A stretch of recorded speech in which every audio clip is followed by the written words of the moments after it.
Good afternoon, everyone, and welcome to the Bellevue Bruins Sports Network. Coming to you live from the brand new Renner Dennis Outdoor Athletic Facility, we bring you another Frontier Conference baseball doubleheader. Today's contest between the home team Bellevue University Bruins and the visiting Valley City State Vikings out of Valley City, North Dakota. Once again, good afternoon, everyone. We've got a sunny but windy day coming your way from Bellevue, Nebraska. Temperature right now at 52 degrees. The wind's out of the south at about 20 miles an hour with gusts to over 30.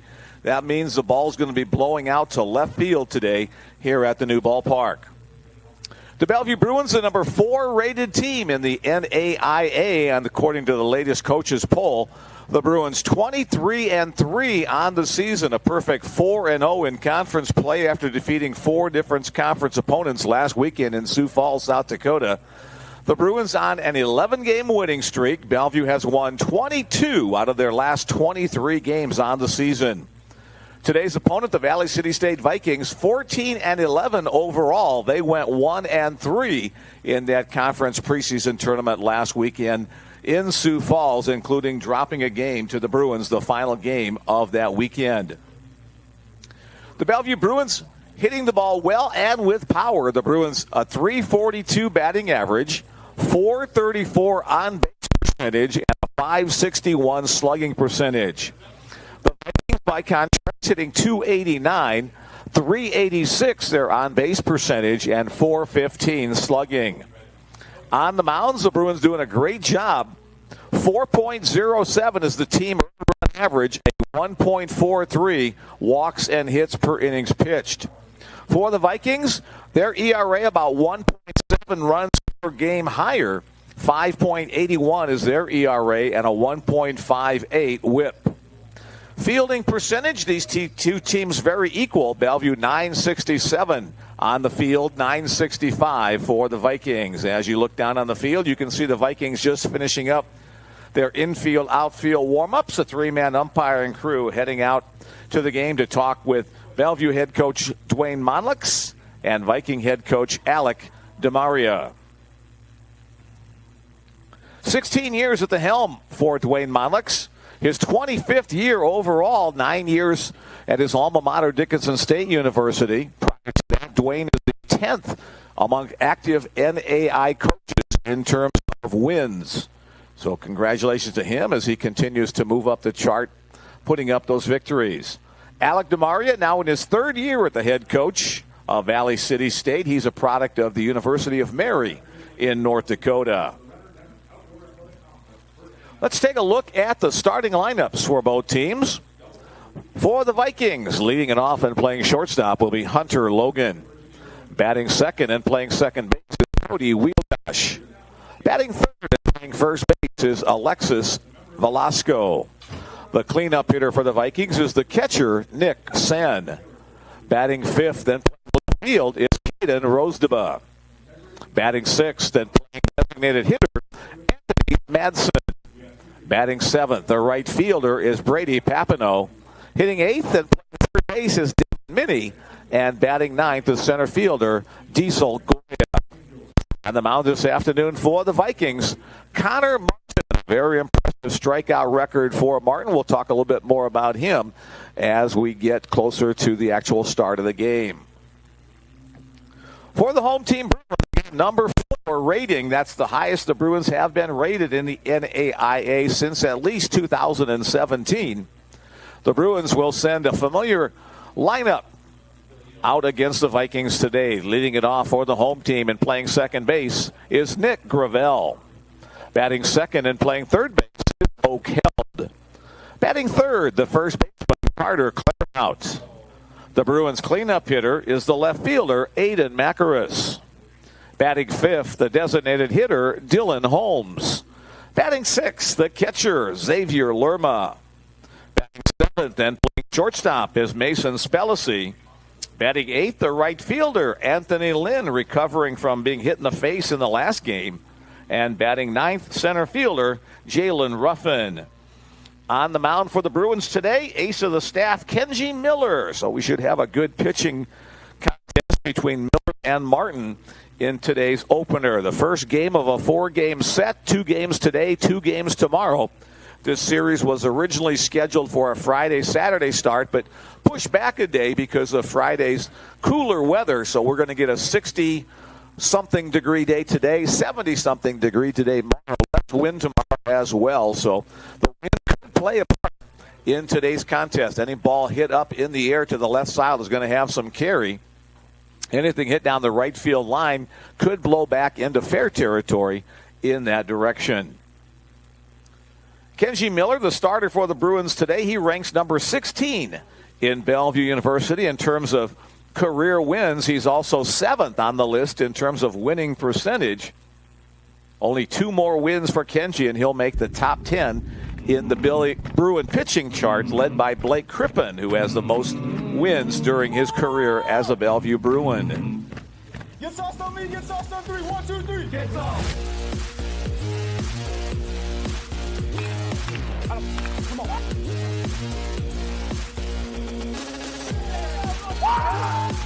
3-man umpiring crew for their conference regular season games. Brandon Moore, Joe Cassidy, and T. Smith are 3-man crew for today's opener.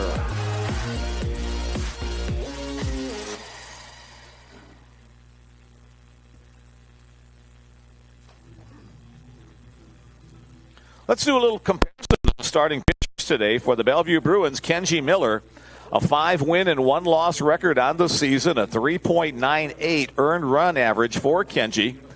He's the team leader in innings pitched so far on the season with 43 innings pitched, 46 strikeouts, so better than 1 per inning, and only 14 walks on the year. Opponents are batting .258 on the season against Kenji. This will be his 8th start of the year.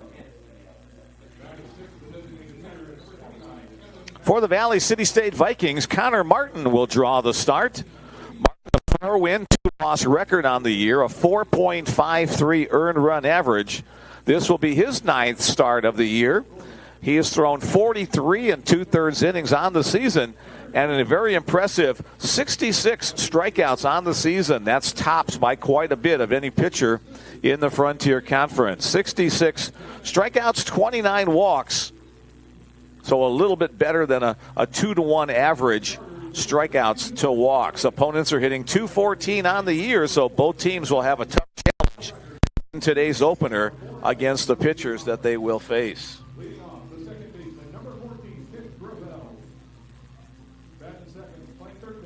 Last week, the Frontier Conference got the baseball season started in conference play. All the schools were involved in kind of a round-robin preseason tournament in Sioux Falls, South Dakota at the Denny Sanford Sports Complex there. The Bruins coming away 4-0 in those contests. Valley City coming away 1-3. The Bruins in last weekend's contest defeated Dickinson State, Mayville State on the first day, and then Bismarck State and Valley City in the finale on Sunday. Bruins also with a midweek victory against Midland University here at the new complex, a 12-3 margin for that victory before getting ready for today and tomorrow's doubleheader against Valley City State. This new complex includes not only the baseball field, but also a new facility for the softball program. That's just to the southeast, and the soccer complex as well, a new pitch just to the west. Time now for our national anthem.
All right, it's time for some baseball from the new Renner Dennis Outdoor Athletic Facility. Just about a 5-minute drive south of the Bellevue University campus, located right next to Offutt Air Force Base, home of STRATCOM.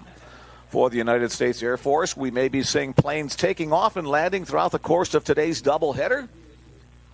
As the Bellevue Bruins take the field, the Bruins wearing white pants, gold jerseys with purple and white trim, as left-hander Kenji Miller takes the mound for the Bruins. We just talked about Kenji's stats on the season. Kenji, a North Star Athletic Association first-team player last year. Bruins part of the North Star last year. The Vikings as well. That conference now part of the Frontier Conference. Let's set the defense for the Bruins. Carter Brown is the first baseman. Nick Gravel is at second. The shortstop is Mason Spellacy, and the third baseman is Oak Held. Across the outfield, Aiden Macaris is in left, Jalen Ruffin in center, and Anthony Lind is in right field. Behind the plate is Xavier Lerma, working with starting pitcher Kenji Miller. James working the scene on the producer of today's broadcast, Bill Mullins, Associate Sports Information Director. You'll hear his voice in the background doing the PA and live stats. Tom's working the scoreboard. Ed Lahotek's just joining us to get out of the wind. And we'll be ready with first pitch in just a moment. There we go. Bill's son Micah as well. So we'll give Micah credit for being up here joining this crew of knuckleheads. Very good. Yeah, Micah likes to help us with the PA as well. All right, 52 degrees at first pitch. The wind out of the south at about 20 miles an hour with gusts into the 30s. So that means anything hitting the air to the left field will get a little extra boost. Leading it off for the Valley City State Vikings, the shortstop, Hunter Logan. First pitch from Kenji Miller, breaks and hits him in the lower leg. So one pitch, one base runner for the Vikings as Logan gets the base with the bruise. Logan, the leading hitter for Valley City at .361, so he becomes the first base runner of the afternoon. That'll bring to the plate his double play partner, second baseman Cody Wilgosh.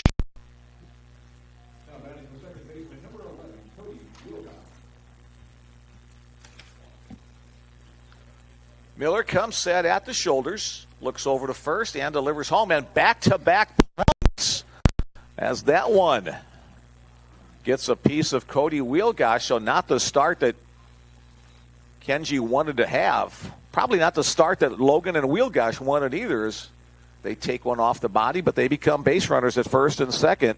And that brings up the three-hole hitter, the first baseman, Alexis Velasco. Velasco hitting .326. Viking team hitting .289 on the season so far. Miller checks on the lead runner, and there he delivers his first strike of the afternoon as Mason Spellacy's hat blows off. He has to retrieve that in shallow left field. That may not be the only time we see that today. Bruins started the year with 1 win and 2 losses, and then have won 22 of their last 23 games. That one's fouled back. Count goes 0-2 on Velasco.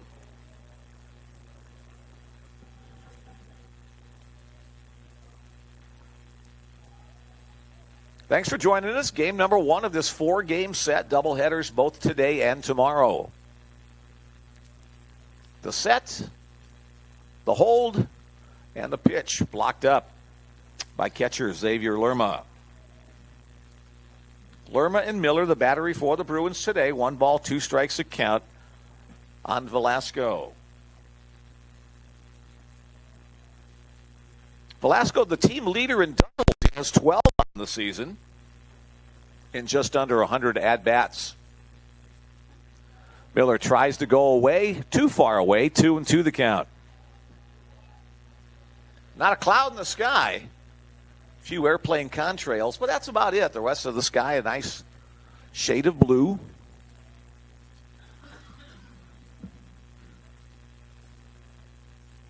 The 2-2 offering, a little bit too high. The count goes full after an 0-2 start.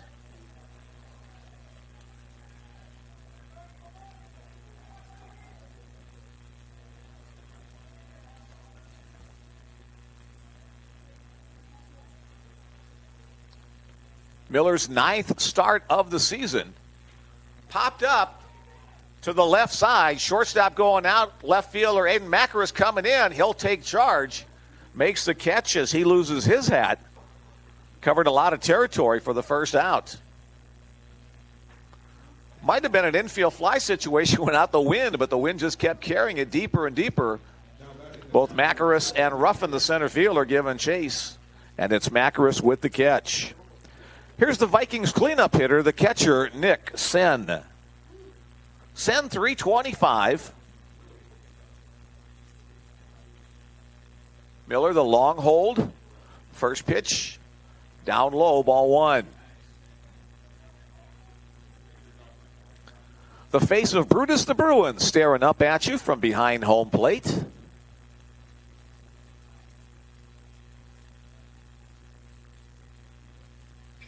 Hit in the air to the right side. Anthony Lynn will come in a couple of steps. Now adjust a couple of steps to his right.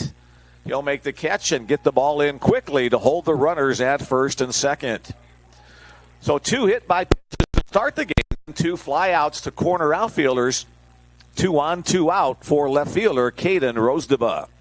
Now batting the left fielder, number 28, Caden Rosedeba, 250 on the year. 14-11, the record for Valley City coming into today's action. 25 games under their belt. Game number 26 right here. Breaking ball inside. Haven't seen a lot of breaking balls yet from Kenji. Has a variety of pitches in his repertoire. Fastball swung on and missed. Nice tailing fastball away from the right-handed batter, Rosedeba.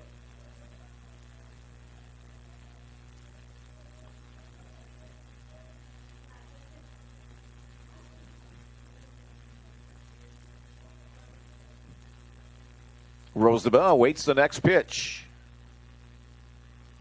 That one gets past the runner all the way to the screen. The wild pitch will send Logan to third and Wheelgosh to second.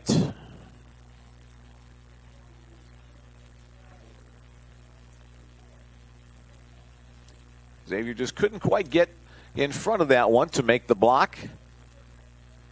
2 balls, 1 strike on the 5-hole hitter.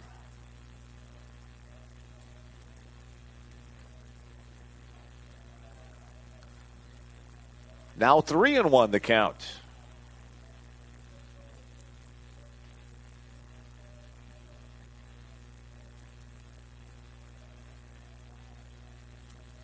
First base is open, so Kenji doesn't have to come right down the middle of play. That one tails away, so 2 hit batters and now a walk load the bases for the Vikings. And it'll be up to the designated hitter, Anthony Madsen, if the Vikings are going to get on the board in the first inning. Smaller crowd on hand today as opposed to our Tuesday game against Midland. Some Hardy fans from North Dakota on scene as well. Breaking ball. Did he check his swing? They'll appeal to first. They say strike called. Oh, Miller gets ahead of Madsen.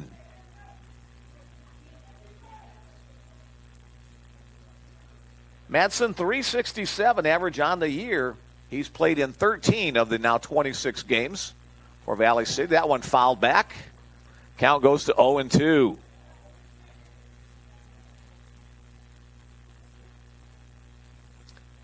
.325 the distance down both the left and right field foul lines.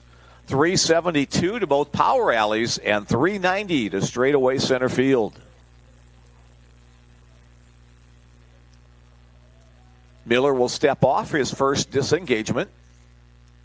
Nice dark green hitting background in center field. A dark green padded fence all the way across the outfield from pole to pole. Swing and a miss. The strikeout, the first of the day for Kenji Miller. It retires the side. No runs on no hits. There were no errors. 3 base runners left on in the top of the first. So the Vikings let one slip away. Miller responds after his initial difficulties to retire the side.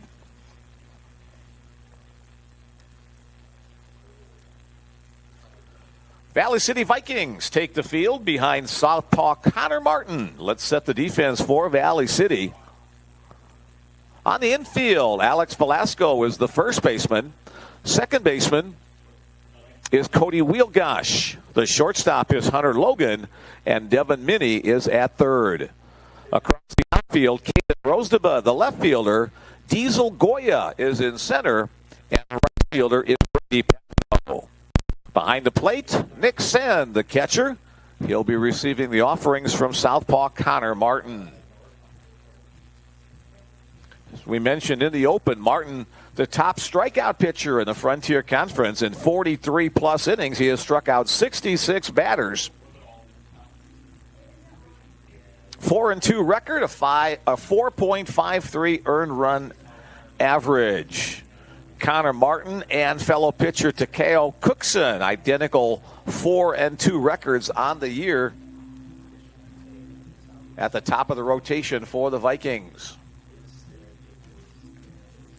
Bellevue head coach Dwayne Monlex trots down to his position in the third base coaching box. The Bellevue lineup again: Gravel, Held, Clairhout, Macros, Holmes, Burma, Spellacy, Lind, and Ruffin.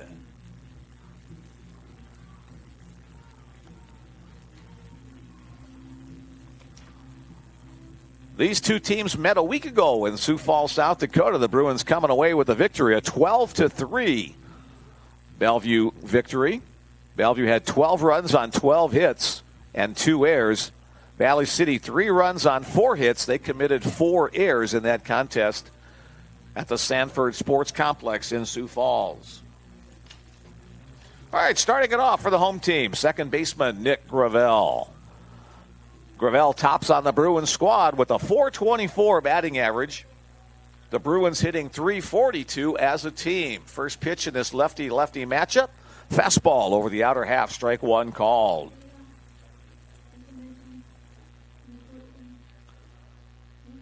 Gravel, the team leader in stolen bases, also the team leader in sacrifices. Breaking ball down low and away, 1-1.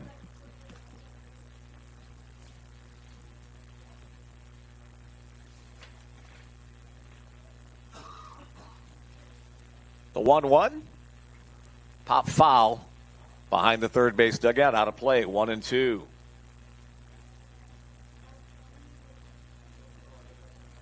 Third year in the Bellevue program for Nick.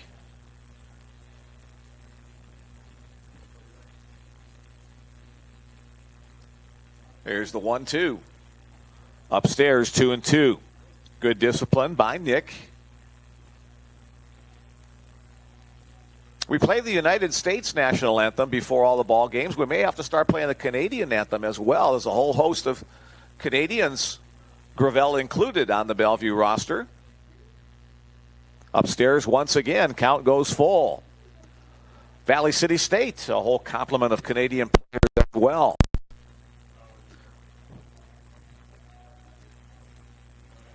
Here's the pitch. Chopper up the middle. Gloved behind the bag by the shortstop across the diamond in time. Nice play there by Hunter Logan, covering some territory to glove it and then throw it in time to first base. Bellevue third baseman O'Kell, the number 2 hole hitter. You may have noticed as Gravel sprinted down the line, the new facility has the double first base. So base runners going down the line are supposed to hit the green base on the outside. Let the first baseman handle things on the white base on the inside. First pitch fastball is upstairs. Ball 1 on O'Kell. Held in third place on the team with a .396 batting average. Again inside, 2-0 the count. Connor Martin works from the windup with nobody on base, works toward the third base side of the pitching rubber. Holds his glove out in front of his face as he gets the signal and then delivers. Breaking ball again, right back up the middle. This one is going to get through. So the first hit of the afternoon off the bat of O'Kell. Bruins have a 1-out base runner as Held picks up his 41st hit of the year. For the Bruins, the 3-hole hitter, the first baseman, Carter Clairhout. First year in the program for Carter, and he's made quite the impression. A .408 batting average. He started in all 27 games, 9 home runs, and 27 runs batted in thus far. First pitch, fastball at the top of the zone, strike one. Bellevue rated number 4 this current poll. Next poll will come out on April 1st. That's not a joke. That's when the next one will be delivered. Breaking ball misses away. Nice play behind the plate by catcher Nick Senn to keep that in front. Louisiana State Shreveport, number 1. Georgia Gwinnett, number 2. Taylor of Indiana, number 3.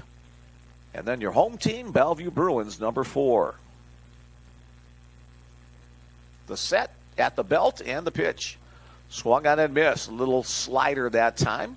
Breaking away from Clairhout. 1-2.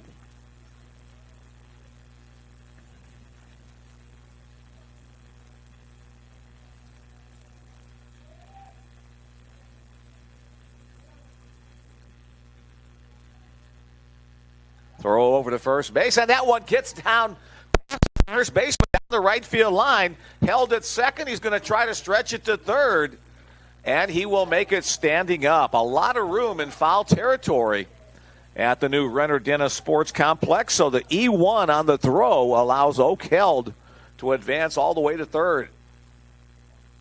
First base umpire almost got hit by that throw. Oh, the Vikings early in the game, they'll play their infield in on the edge of what would be grass. As you can see, it's a field turf, synthetic field, but everybody playing inside the baseline. Clairhout chops it to short. Runner holds at third. And across the diamond for shortstop Hunter Logan. So Logan has made both defensive plays so far. And with 2 outs, it'll be up to Aiden Macaris to try to make contact and drive the runner home. Both teams with scoring opportunities in this first inning. Aiden, .358 batting average. He also has 9 home runs. He's the team leader in runs batted in with 35 as the infield goes back to regular depth. So moving the infield in paid off for head coach Alec DeMaria as they kept the runner at third. 1-0 the count on Aiden.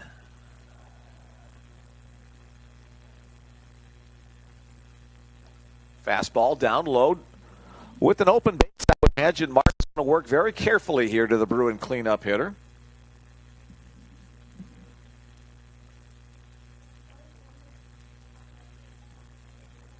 Again, working from the windup. Backdoor breaking ball. That's going to blow toward the backstop with the wind blowing out of the south. It keeps it in play. Catcher Nick Senn to come and make the play to retire the side. So both teams with scoring opportunities in the first inning, they don't cash in. The Bruins, no runs on 1 hit. There was 1 error and 1 left on base. After 1 complete, we're still scoreless at the new Renner Dennis Outdoor Athletic Complex. Named in honor of both the Renner family and the Dennis family, who have been supporters of Bellevue University and the Bellevue University Athletics Department.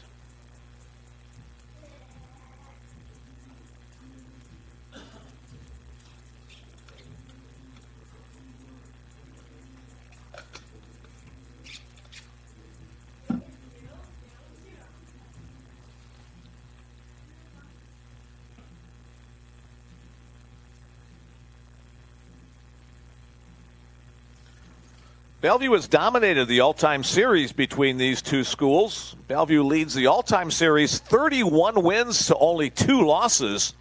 And the Bruins have won 21 straight games since 2019. Thanks, Bill, for that stat. Fountain of stats knowledge, Bill Mullen.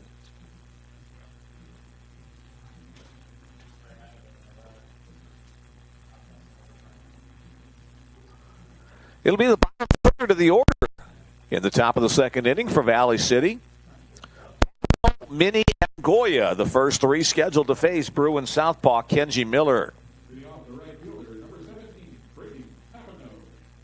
Right fielder Brady Papineau will start things off. Papineau 247 on the year. Hit up the middle. Shortstop Mason Spellacy gloves it. A short-handed throw to first, however, dug out there by Carter Clarehouse. 6-3 on the putout. One pitch, one out. Next up, third baseman Devin Minnie.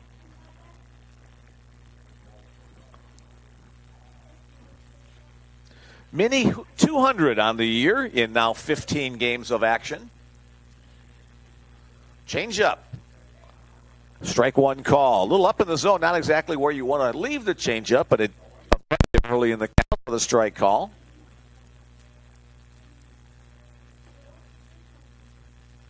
Swing and a miss. Looked like another changeup. If you're in the Omaha Bellevue area and you're trying to find a new complex, we're just off Harlan Lewis Road, just south of Offutt Air Force Base. 1-2 as that pitch comes in low.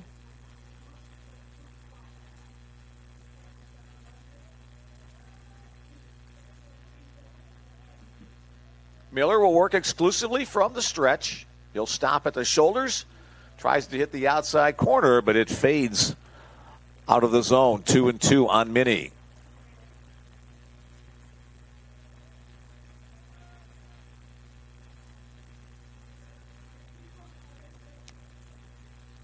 The 2-2, foul tipped at the plate.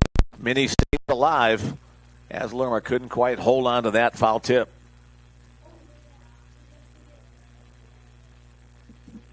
Technically foul ball. Foul tip is when he does catch it, but semantics.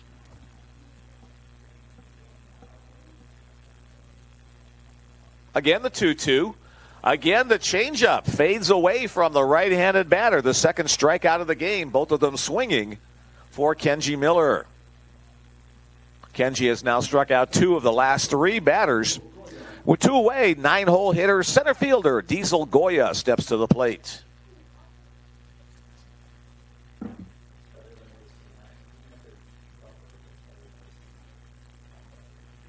First pitch to Goya, fastball down the heart of the zone.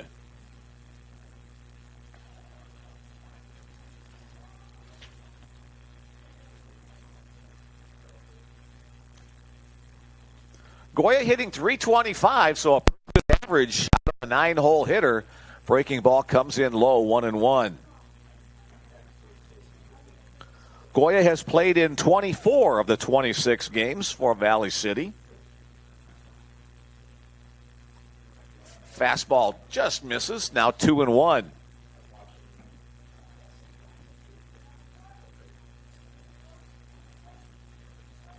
Kenji, a lot of pitches thrown in inning number one. He's been more efficient here in inning two. Up and away there, now 3-1 the count.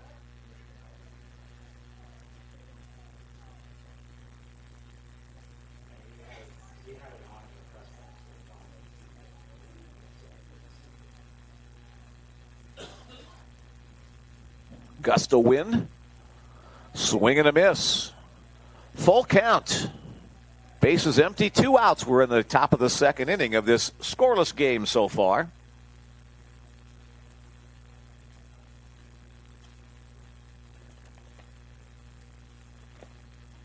And a strike three call. Goya got fooled by the pitch. He was hoping to be a base runner with a walk, but in the zone for the strikeout. 3 up, 3 down at the top of the second, including 2 strikeouts. As we head to the bottom of the second, we're looking for our first run of the afternoon, the Vikings and the Bruins.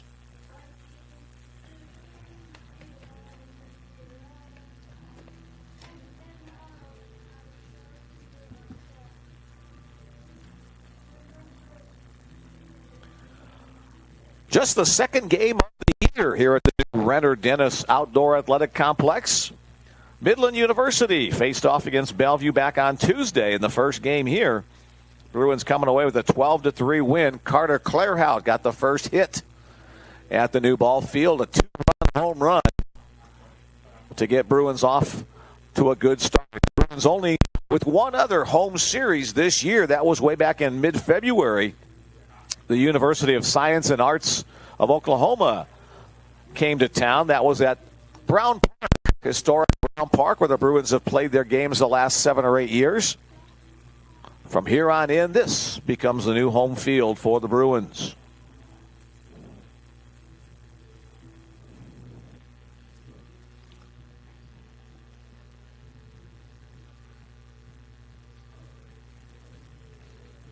Holmes, Lerma, and Spellacy, the first three to schedule a hit in the bottom of the second against Connor Martin.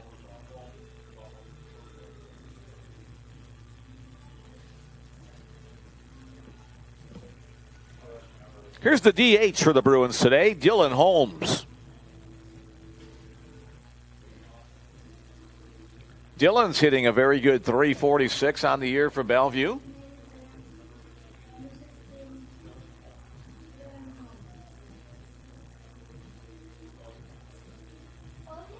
Holmes, a catcher by trade when he's not doing the DH duties. Here's the pitch from Connor Martin to start off this bottom of the second inning. Hit opposite way, but it's going to hook tail out of play at 0-1 to count on Dylan.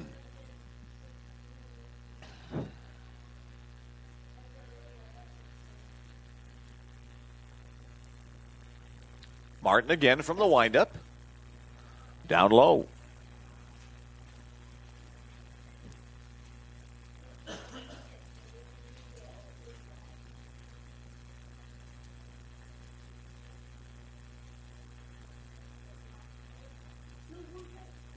On the knees for the called strike two. 1 ball, 2 strikes a count on Dylan Holmes.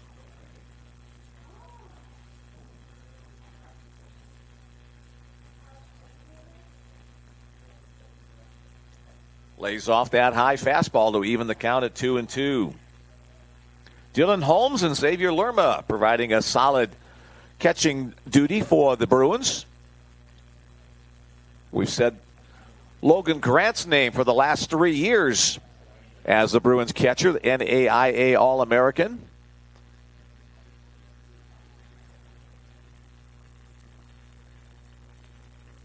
Logan's signed a contract to play professional baseball for the Missoula, Montana minor league squad in independent ball.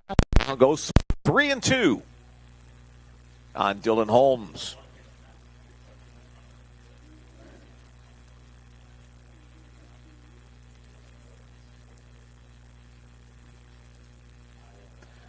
And that one gets away from the catcher, but Dylan Holmes will trot down to first base. He becomes the leadoff man on the bags for the Bruins. Again, we see the wind gusting as Connor Martin's cap blew off his head as he delivered. Now batting the Bruin catcher, Xavier Lerma. Lerma hitting .382 for the Bruins. Well, the Bruins sent a lot of guys with plus 300 batting averages in their batting lineup. First pitch fastball misses inside.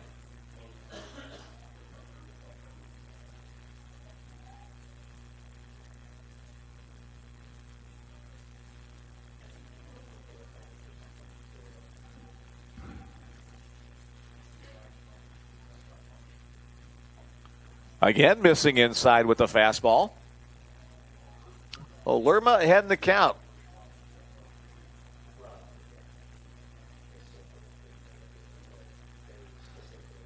Slightly open batting stance for Xavier. Throw over to first base. Holmes back easily on the dive.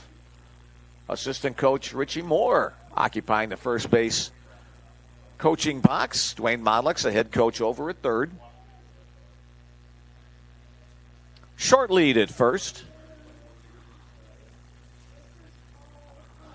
A 3-0 count now on Xavier.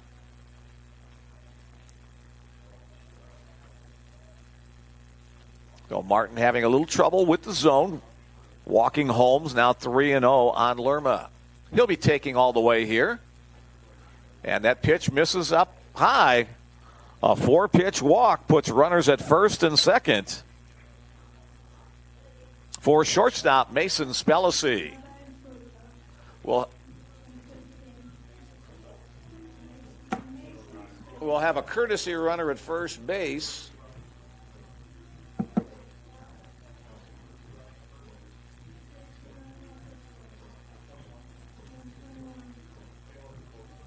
Caleb Williams will get the courtesy running duties for Xavier Lerma.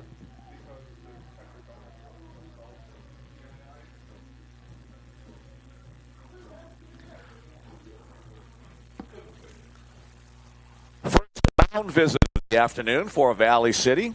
Discussion with Connor Martin, the infield catcher.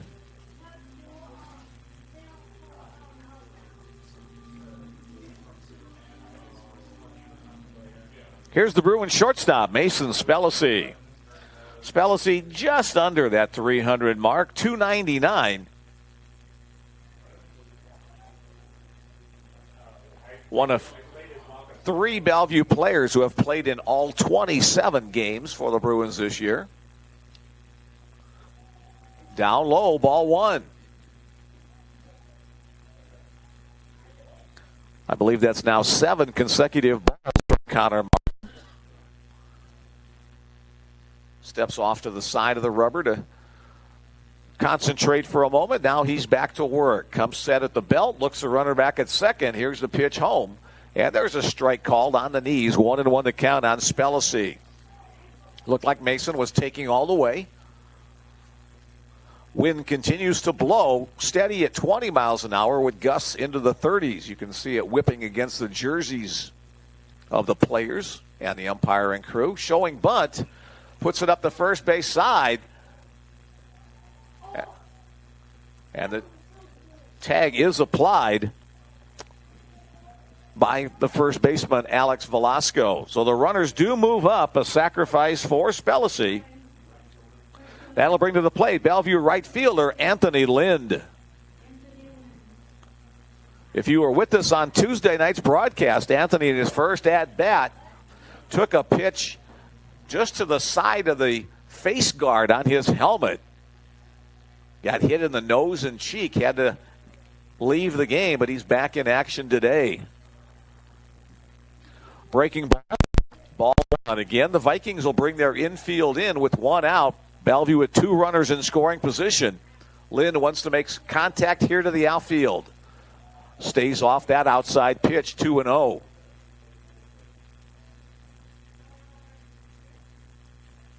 Bruins had a scoring opportunity in the first inning, but didn't cash in. Better opportunity here with 2 in scoring position. Strike called, 2-1.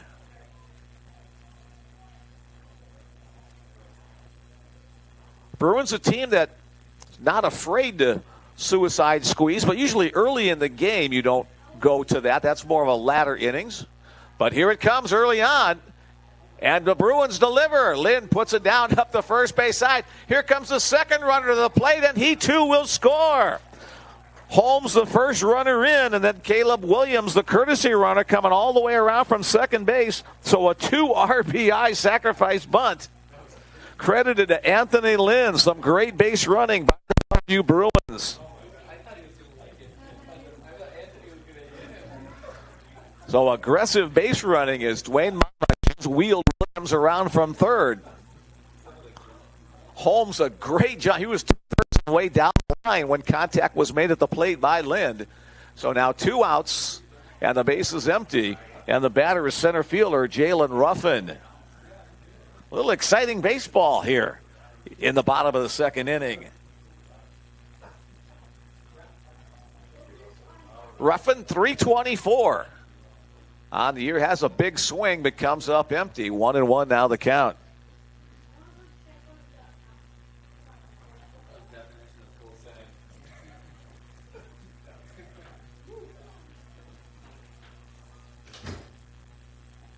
Swing and a miss on that fastball tailing away from Ruffin. For Anthony Lynn, that's his 3rd sacrifice of the season. And now 12 runs batted in.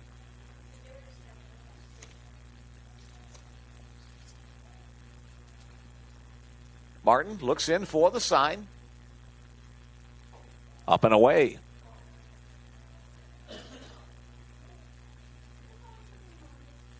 James, the scoreboard has balls and strikes on it, doesn't it? Or no? Yeah, I mean, it can, but I'm not. Okay. That one's hit in the air to right center field. Outfielder giving chase. A diving attempt by the right fielder. Brady Papineau comes up empty. And Jalen Ruffin will cruise into second base with a 2-out double for the Bruins to keep the inning alive. There you saw how the wind just kept pushing the ball away from Brady Papineau. The wind blowing out toward left field. Papineau gave it a dive, but he just a little bit too short. The Bruins turn the order back to the top. Here's second baseman Nick Gravel.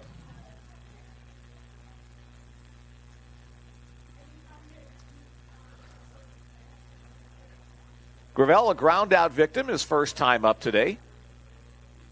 Ruffin with good speed, getting a bouncing lead off of second base. Breaking ball in the dirt, blocked up by Sen.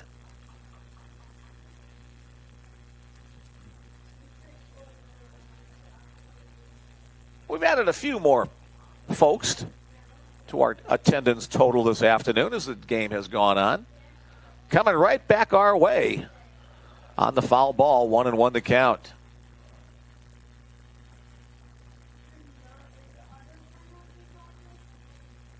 Gravel, the junior from Halifax, Nova Scotia.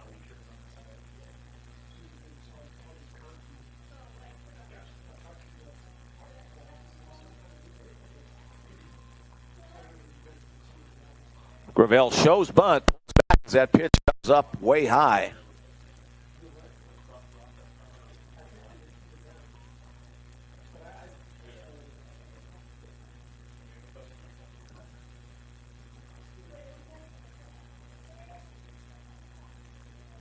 Shortstop Hunter Logan trying to keep the runner Ruffin close. Now the step off and throw to second base. Not nearly in time.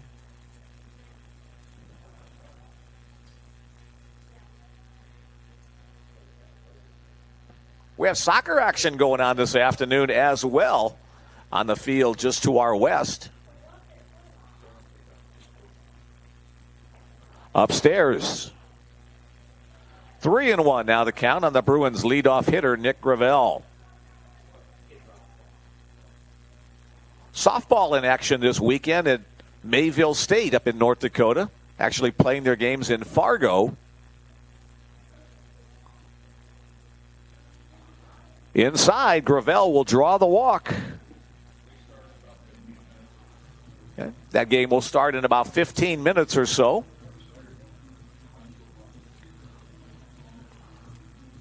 So Connor Martin, not as sharp as he has been most times on this season.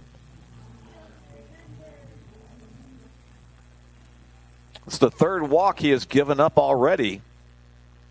2 hits, 3 walks for the Bruins as Oak Held steps in.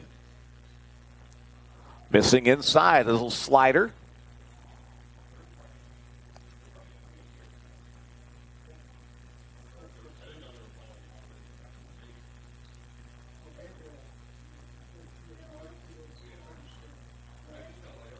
Bellevue runners at first and second with 2 out. 2-0 lead for the Bruins. Swing and a miss. A little bit up and in. Held couldn't quite get contact there.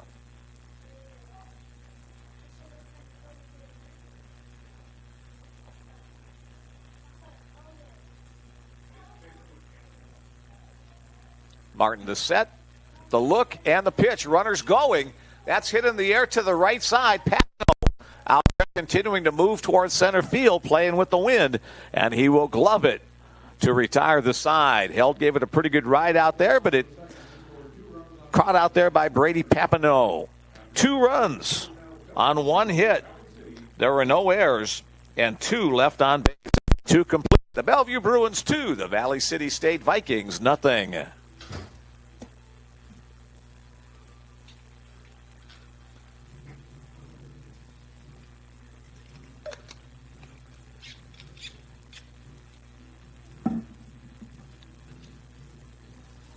Anything you'd like to talk about today, or did you get it covered the other day?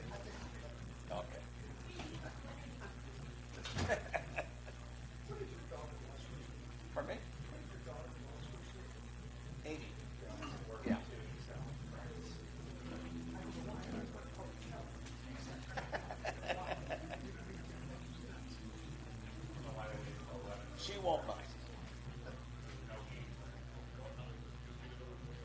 Yeah, they've been married 6-7 years now.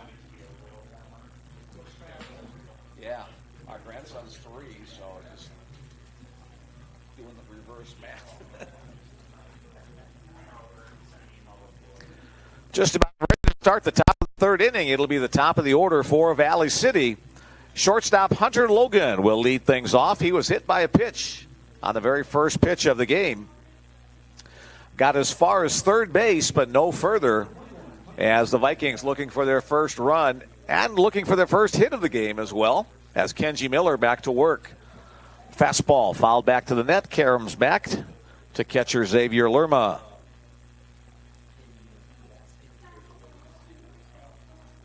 A 2-run suicide squeeze bunt got the Bruins on the board in the last half inning.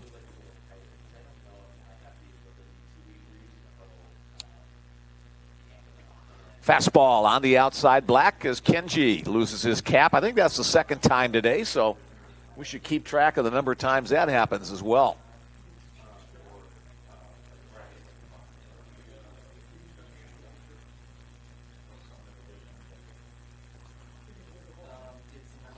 Tries to take his swing, but can't. Hunter Logan goes around far enough for the strikeout for the first out of the inning. Nice movement on that pitch from Kenji, bottoming out. And Logan swung over the top. Here's Cody Wheelgosh, striking second baseman. He, too, was plunked his first at-bat.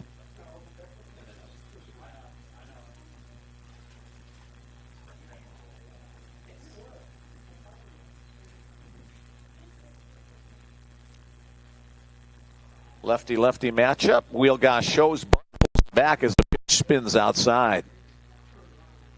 Alex Velasco on deck.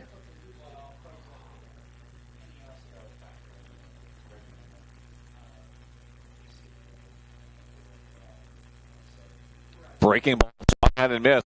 Good location by Kenji. He's started to find his touch on his release point.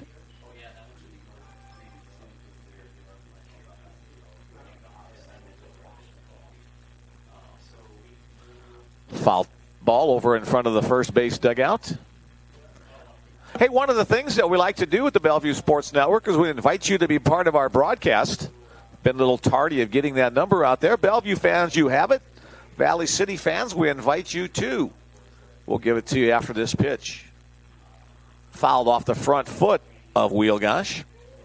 If you'd like to send along a text to me, my number is 402-515-7654. Know who you are, where you are, who you're rooting for, any tidbits of information that we can pass along on the broadcast. Again, I'll give that number a couple of times for you. 402-515-7654. 1-2 pitch, 2-2 breaks away.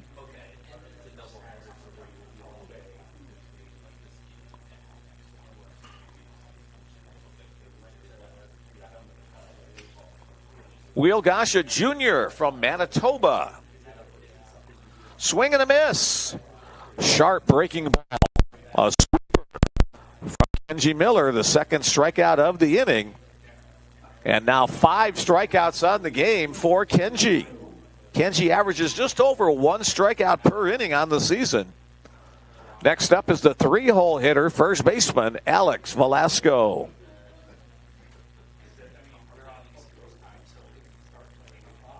Velasco, a senior from California, takes a called strike 1. Perfect spot for a pitcher on that last delivery.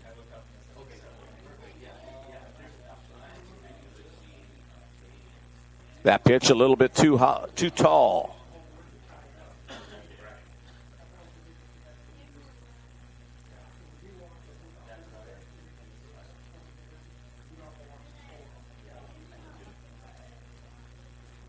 Chopper up the third base side.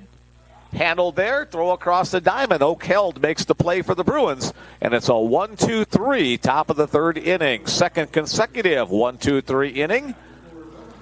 After 2.5, the Bruins lead it by a score of 2-0. Game 1 of today's doubleheader. Game 1, 7-inning contest. Game 2 will be a 9-inning affair.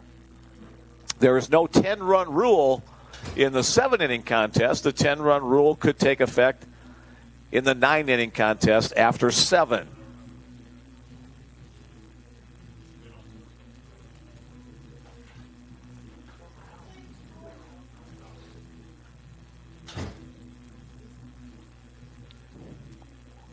Let's take a minute to salute the coaches of these two programs for the Valley City State Vikings. Alex DeMaria, his third year as the head coach of the program. His assistant coaches are T.J. Hokinson, Cameron Pitts, Jay Mendez, and Dagan Morcom. For the Bellevue Bruins, Dwayne Monlux, the head guy, now in his 16th year. Associate head coach, the senior member of the squad. He's been here for 20 years. Pitching coach Sean Malley's been around for 19 years. Assistant coach Richie Moore for 16 years. Assistant coach Drew Nielsen in his second year. And the newcomer, Ivan Medina, in his first year. Thanks to all those guys for all the work they do in these two programs. Oh, Connor Martin back to the hill for the Vikings. The conference leader in strikeouts has not struck out a Bellevue batter yet through the first 2 innings.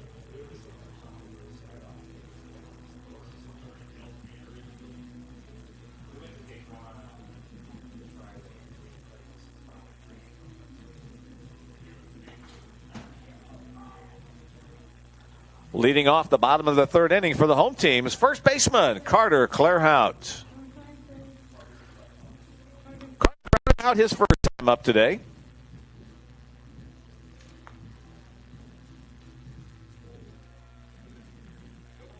Red Deer, Alberta, his hometown. First pitch, missing inside.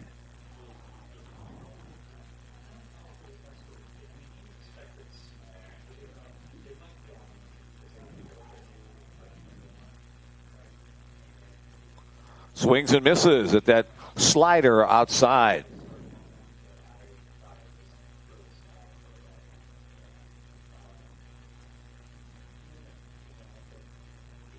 The 1-2, a 1-1 pitch. That's hit well to center field. Center fielder going back to the warning track, and he will look up as it is gone. Carter Clairhout with a leadoff solo home run for the Bellevue Bruins makes it a 3-0 contest. Just to the right side of the hitting background out there, Carter, his 10th home run of the season, his 28th run batted in. And another power guy from the Canadian province of Alberta steps in. Here's left fielder Aiden Macaris. Bruins on the hump, 19 home runs out of the 3 and 4 holes. Macaris with 9 home runs and 35 runs batted in. Takes the first pitch up and away. That one may have gotten a little bit of help from the wind, but another solidly hit ball from the bat of Carter Clairhout. Fouled off the front leg.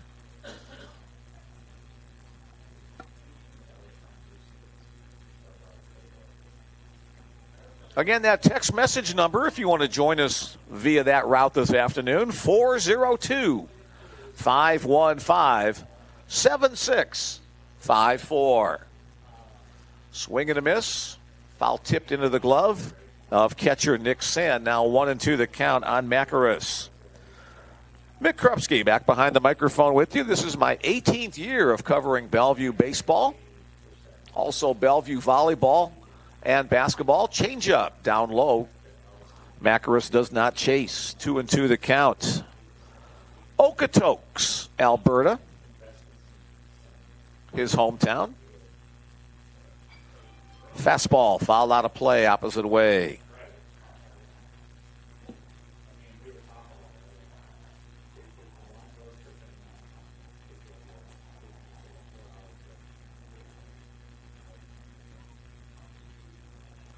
Swing and a miss. And that is the first strikeout of the afternoon for pitcher Connor Martin. Here's the Bruin designated hitter, Dylan Holmes. Former Bellevue baseball player Greg Hope sending along a picture and some updates from the Bellevue alumni volleyball game going on today. One season removed, and they're all sitting on the bench gassed. Swing and a miss. A tardy swing there by Holmes as Connor Martin picking up the pace, picking up the heat of his fastball.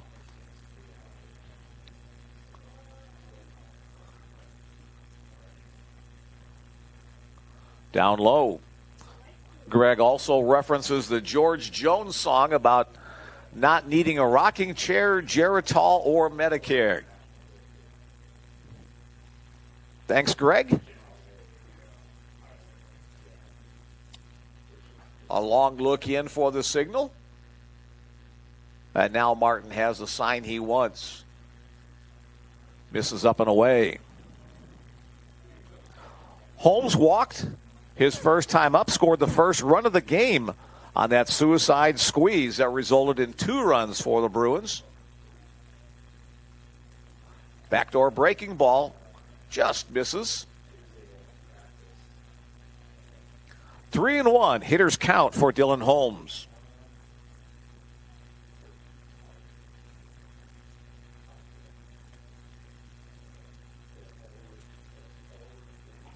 That one misses outside, and Holmes will draw the walk. Second time today, he's trotted down to first base, and that'll bring to the plate the Bruin catcher, Xavier Lerma.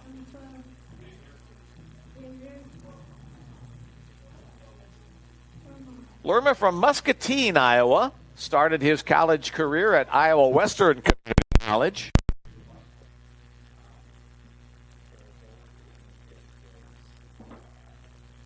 Xavier played in 5 games last year for the Bruins. First pitch from Martin, a breaking ball, down low and in. So this is Xavier's second year in the Bellevue program.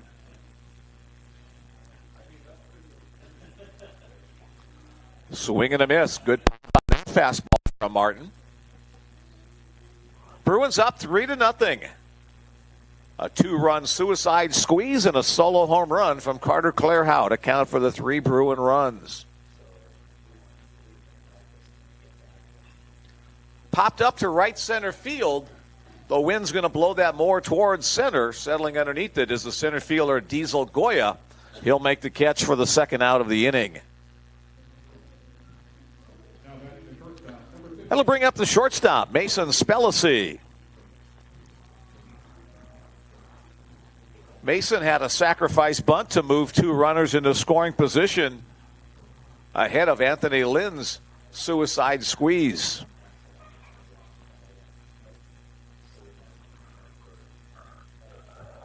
Mason, another newcomer to the Bellevue program this year. Runner goes. Pitch taken, throw to second base will not be in time. A great jump there by Dylan Holmes for the stolen base. Now he's in scoring position.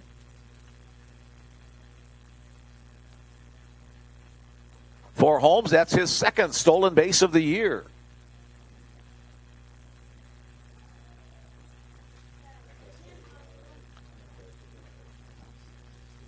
Pitch was called a ball. That one's hit to left field, but right at the left fielder.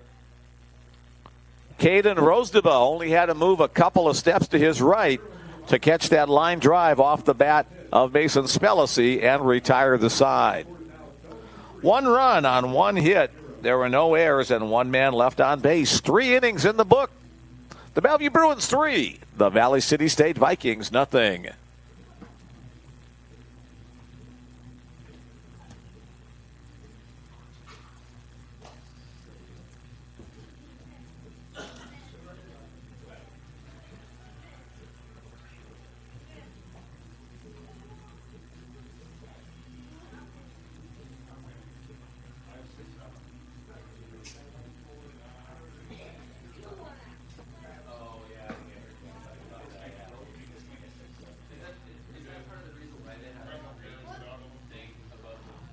Off at Air Force Base, kind of quiet today. We haven't seen any takeoffs or landings. Last time out, we had like 9 or 10 that have taken place. So maybe they're taking the day off. Who knows?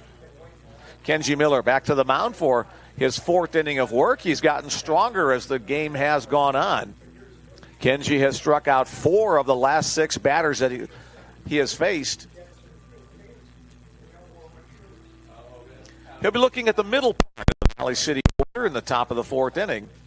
Leading it off will be the catcher, Nick Sen.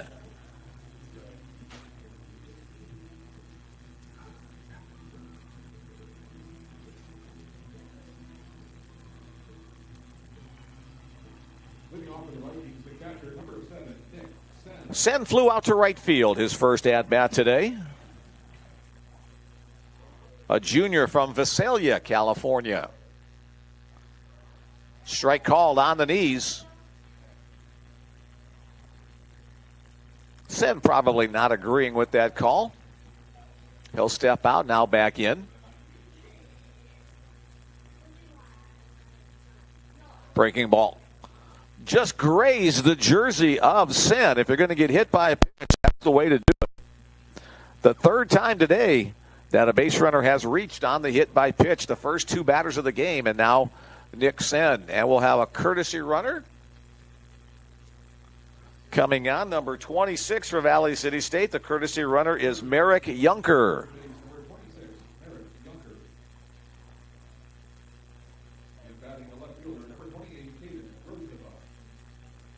So we'll get Yunker's name in the book. Starts with a J, but pronounced with a Y. Merrick Yunker. Caden Rosdeba, first pitch lined in the left field for a base hit past the diving Mason Spellacy. So just like they did in the first inning, the Vikings get their first 2 runners on. That's the first hit of the game for Valley City. Caden Rosdeba reaching on that one. The next batter, the designated hitter, Anthony Madsen. Madsen struck out his first time up. Let's see if the Vikings might be thinking about a sacrifice in this situation. Both Bellevue corner infielders move in a little bit.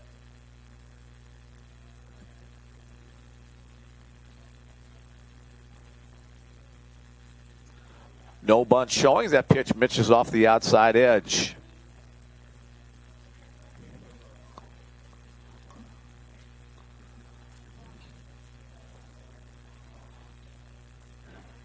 Quite a few blankets in evidence this afternoon in the bleachers. Swing and a miss. Tardy on that fastball from Kenji. 1-1 the count.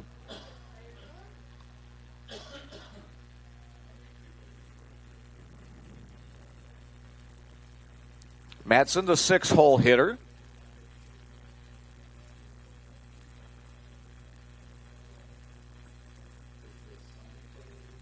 Breaking ball popped up. That'll stay maybe in play for Xavier Lerma. It hits right on the edge of the padding at the backstop. Lerma could not get there in time. 1 ball, 2 strikes, the count on Anthony Madsen. So not showing bunt, obviously. 6-hole hitter, kind of hard to sacrifice your 6-hole to get to 7 and 8. A gust of wind really whipping through the park right now. Change up, down low, 4th cap losing of the day for Kenji.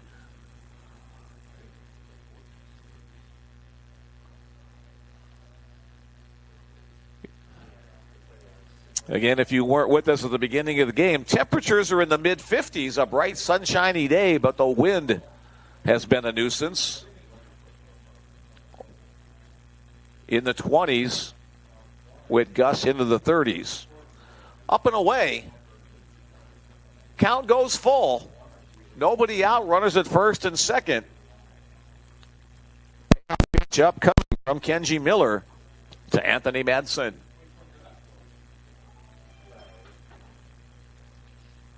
Swing and a miss. Miller delivers the fastball in the zone. And now 6 strikeouts for Kenji through 3 1/3 innings. Right fielder Brady, the next batter, he grounded out to short his first time up. Bruins looking for a ground ball double play to get out of the inning. Papineau, the 7 spot guy. Throw to second base. Nick Gravel tried to sneak in behind the base runner, but not too sneakily.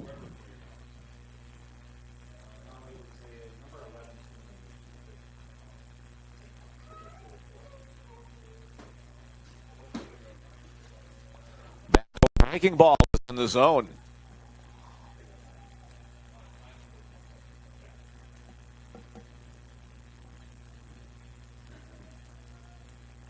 Vikings had a scoring opportunity in the first inning. They have another scoring opportunity now in the fourth. Again, that backside breaking ball. Carter Clairhout giving chase. He'll slide over near the fence. Won't be able to make the play. Great hustle by Carter to cover territory. Now Dwayne Modlick's going to take a moment to check on him.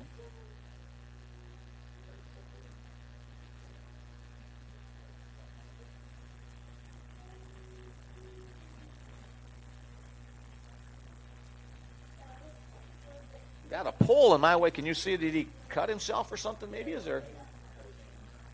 Looks like Carter may have cut his hand, so he'll get some medical attention either on the fence or the skirting underneath it. Yeah. Yeah. We saw Anthony Lynn take a pitch to the face first time out, and there was a lot of blood with that one, but good to see Anthony back in the lineup again today. We'll have a moment over here as Clairhout gets some attention from Thomas Gillespie and the medical staff. Thomas, the new athletic trainer at Bellevue University.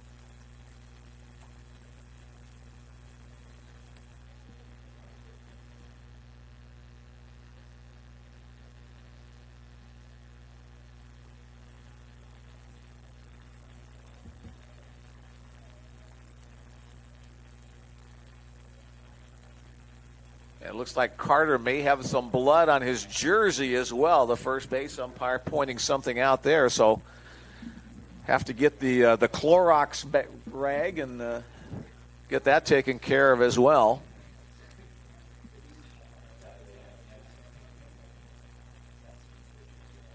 Or he does have the option of changing jerseys, but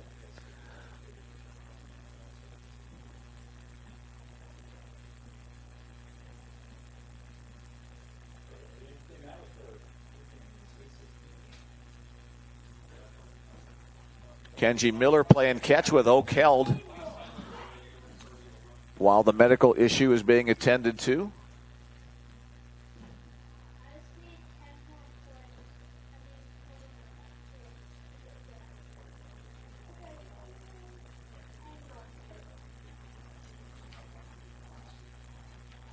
Carter, one of the bigger guys on the Bruin roster, so if they're thinking about changing jerseys, it's got to be an extra large or an XXL. But it looks like he won't need to do that.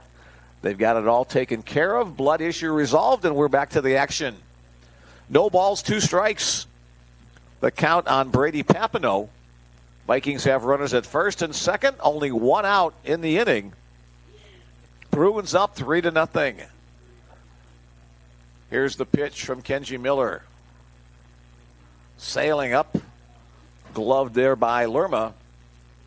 His face mask and helmet fly off in the process of grabbing that pitch.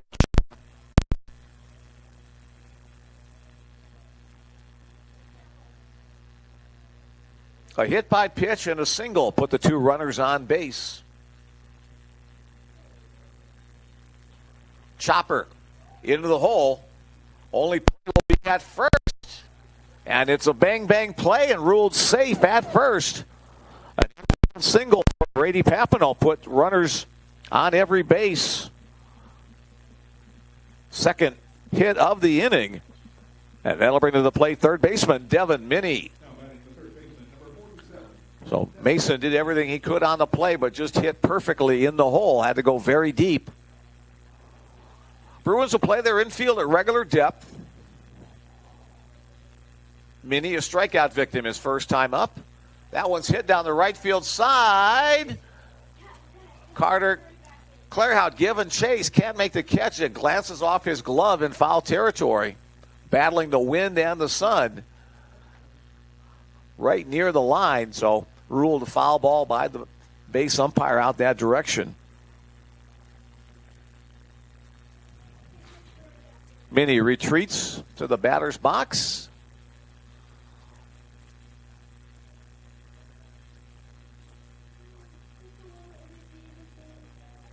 Miller comes set. Missing inside, almost hit the lower leg of Minnie. Again, another nice play by Xavier Lerma to glove that one.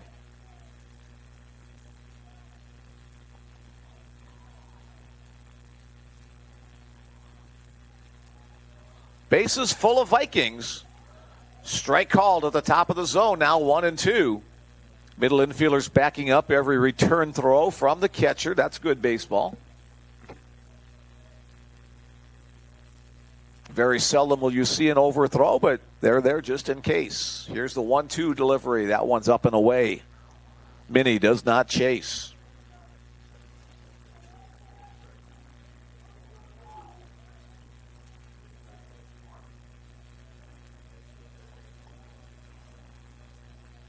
Here's the 2-2. Way outside. Count goes full. Just one out in the inning, so the runners will not be in motion here. But no place to put him. Kenji Miller needs to be in the zone here. Miller versus Minnie. Fouled out of play. We'll do it again. Karams back to the home plate area. Off the rebound from the screen.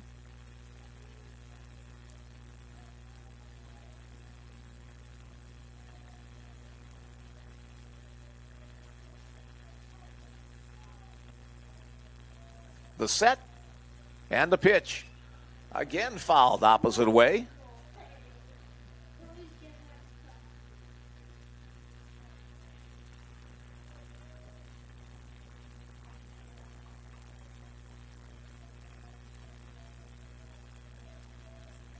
Home plate umpire waves his signal. That's the signal for the pitch clock to start. Strike three right down the middle. That one fooled Minnie. He knew it. Walks back disgustedly to the dugout. Second out of the inning. So a little less pressure on the Bruins defense. Center fielder Diesel Goya steps in. Now 2 outs and the bases loaded. Goya struck out his first time up today looking. Backdoor breaking ball, a little flare on the infield. Nick Gravel, the second baseman, a couple steps back, and he will glove it to make the catch and retire the side. For the second time today, Valley City Vikings had runners in scoring position but failed to score them. No runs on 2 hits. There were no errors and 3 base runners left on. 6 left on for the Vikings in the first 4 innings of today's contest. The Bruins 3 and the Vikings nothing.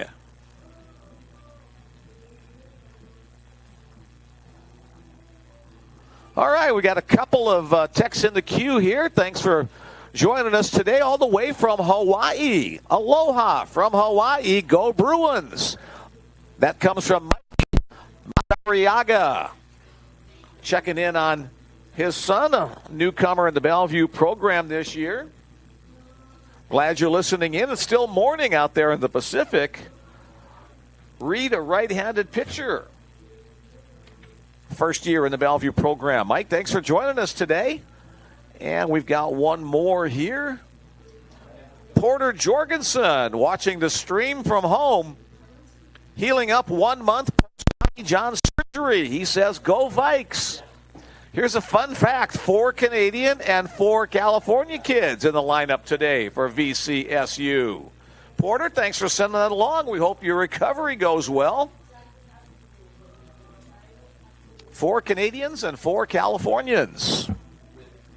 More and more Canadian kids joining the American baseball programs over the years. It was pretty rare 18 years ago when I started doing this that you'd see anybody from outside the United States, but more and more. Bellevue's had Canadian players. Bellevue's had Brazilian players, Australian players over the years. All right, here we go at the bottom of the 4th inning. Right fielder Anthony Lind will lead things off. Lind's squeeze bunt accounted for the first 2 Bellevue runs today. First pitch from Connor Martin on the knees. Strike one called. Anthony, an Omaha kid, played his high school ball at Omaha Central High School.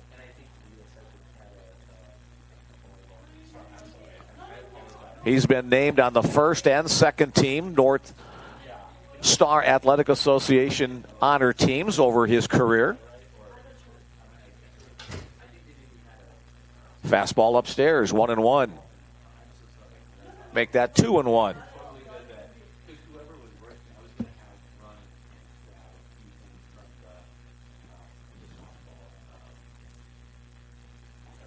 Tardy on that pitch. 2-2 the count. Again, that text message number, if you want to send along your greetings today, 402-515-7654. Anthony late on that swing, foul tipped into the catcher's glove. Got fooled by it, tried to get the emergency hack out there, but couldn't catch up to it. One out in the inning for center fielder Jalen Ruffin.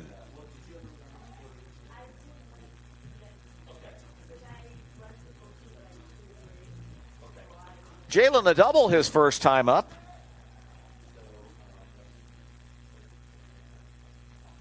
Breaking ball, strike one called.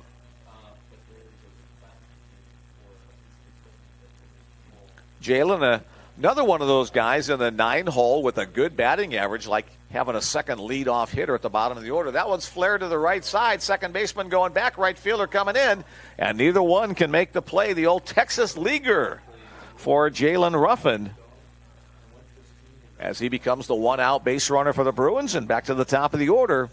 Third time up today for second baseman Nick Gravel.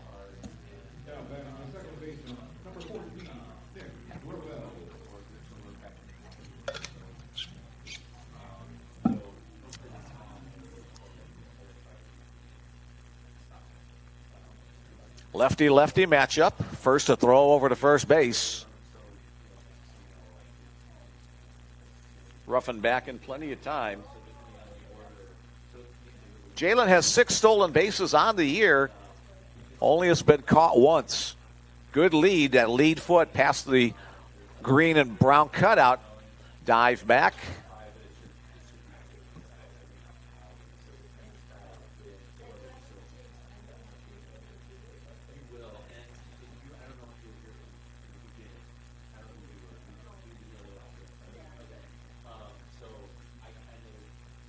The pitch. Up and in, ball one.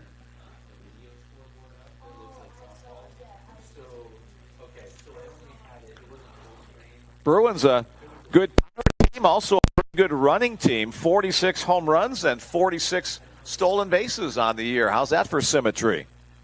Breaking ball in the zone, inner half, 1-1. Connor Martin with that good left-hander's move to first base. Bruins do have 1 stolen base on the day, however. That one kind of got a jam job on Gravel, up and in. Now 1-2 the count. 1 on, 1 out. We're in the bottom of the 4th inning. Bruins up 3-0 in the first full series in conference play. Again, the throw over to first base. Jalen back easily.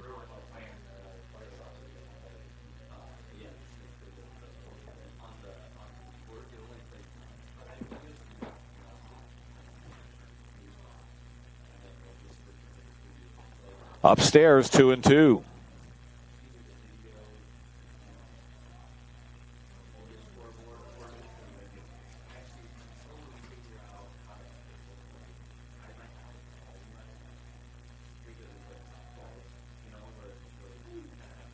Breaking ball just off the outside edge. Good eye by Gravel. Let's see if Ruffin may be moving now. Full count, just 1 out. Doesn't have to go. Let's see if Dwayne Marks puts him in motion. Good speed at first. Good speed at the plate for the Bruins. Runner does go. The pitch is up and away, so it doesn't matter. It's a walk for Nick Gravel. His second walk of the day. So Ruffin now at second. Gravel first. Oakeld steps in for the Bruins.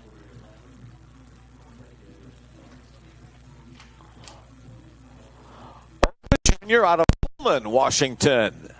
The Pacific Northwest, a fertile recruiting ground for the Bellevue Bruins over the years.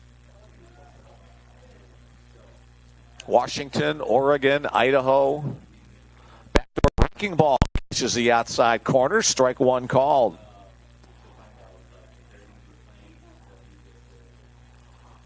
Bruins 3 runs on 4 hits thus far in the game. They've committed no errors.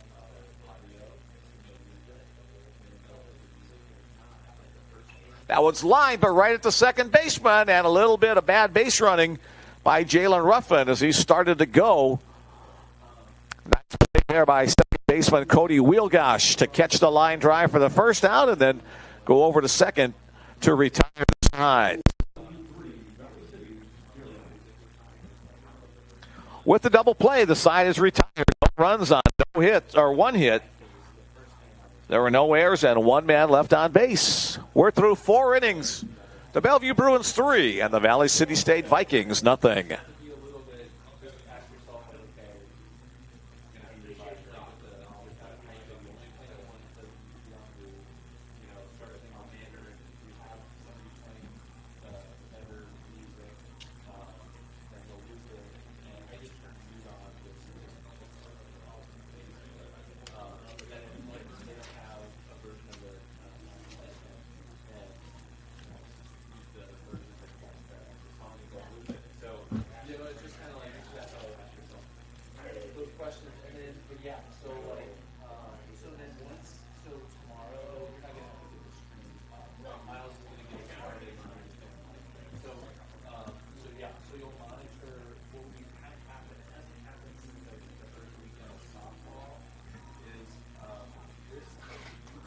Kenji Miller back to the mound for the Bellevue Bruins. Kenji now in his 4th year in the Bellevue program.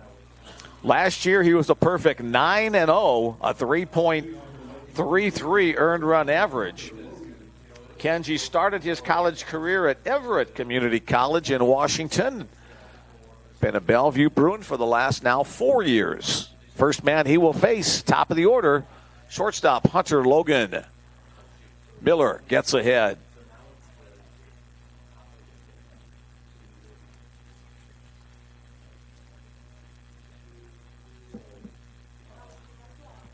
One and one the count on Hunter Logan. Logan, the leader in batting average, hits, and runs batted in for this Viking squad.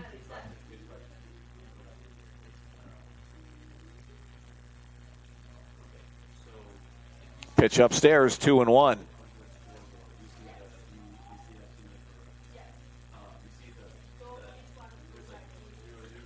This new baseball field also has LED lighting. Just misses the outside edge. 3-1 now the count. We won't need them this weekend more than likely, but Bruins can schedule night games, evening games here. Softball used the lights for the first time earlier this week. That one hits the outside edge. Now the count is full. Hunter Logan leading off the top of the 5th inning. Again, game number 1, a 7-inning contest. Game number 2 goes 9. Hit down the right field line. The wind pushing it. And just inside the line. Anthony Lynn gets there to throw to second base. Not quite in time. Logan almost slid off the back. Able to hold on, however, so he'll start the inning with a double just inside the right field line.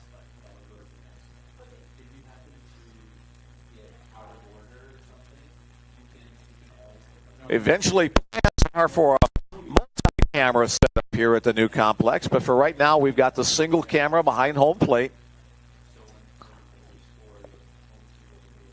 So the leadoff man on second base, second baseman Cody Wielgosh steps in for the Vikings.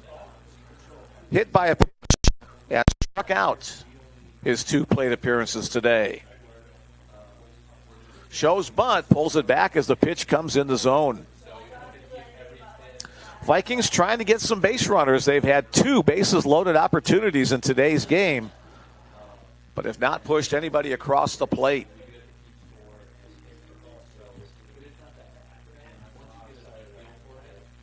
Breaking ball misses way wide.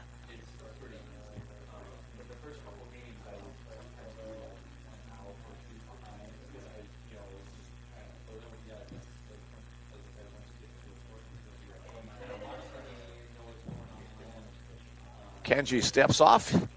He'll continue the throw.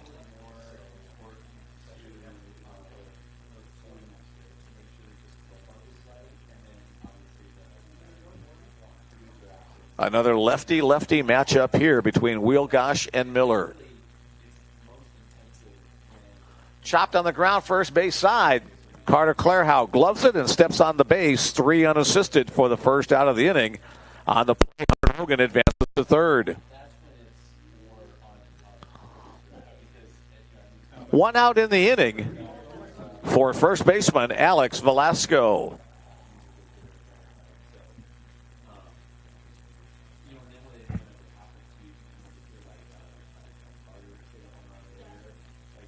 Bruins have their pitches signaled in from the bench from pitching coach Sean Malley.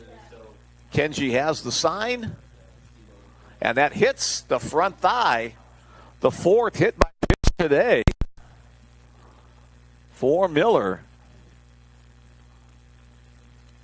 Kenji's only walked 1, but he's plunked 4.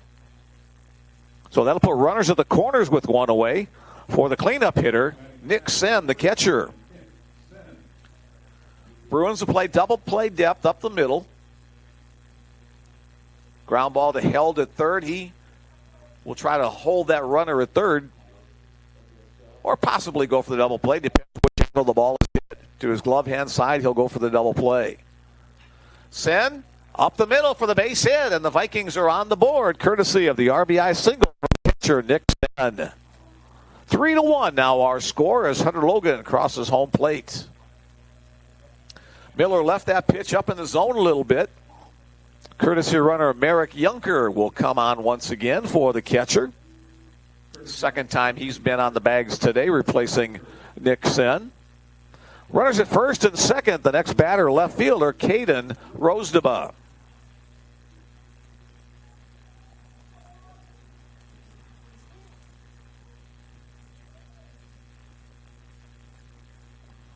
First pitch down low. For Nicholas Sen, that's RBI number 12 on the year.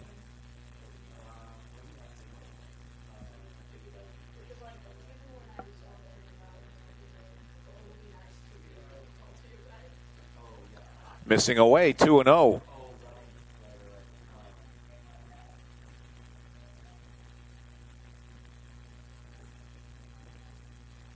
On this new facility, both teams have batting cages and areas off the field of play. Chop foul up the third base side.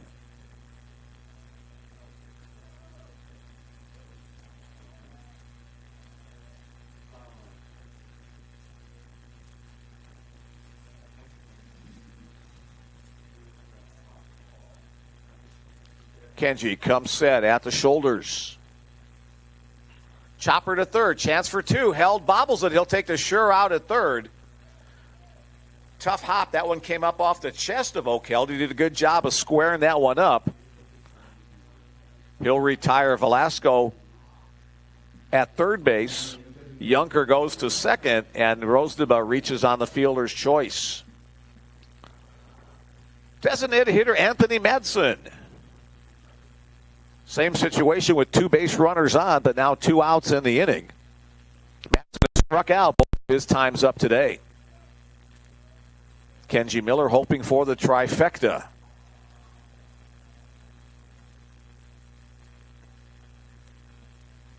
Foul back to the net.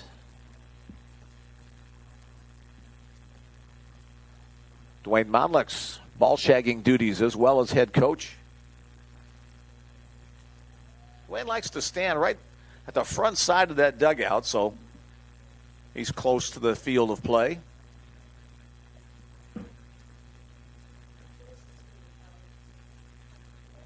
Missing away.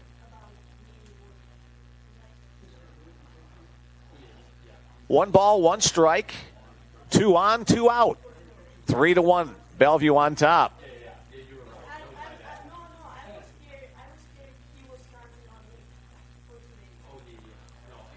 Just a little bit low. 1 run on 2 hits in the inning for Valley City.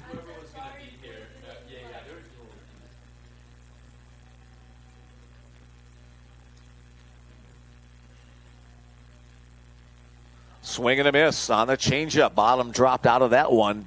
Madsen swung over the top.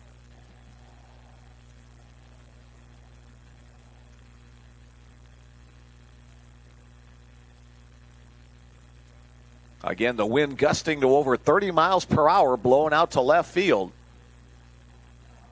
Changeup misses way wide.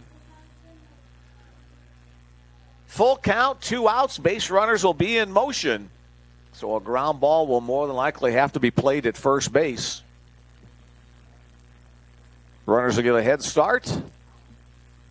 There they go. Here comes the pitch. It's fouled out of play. We'll do it all over again.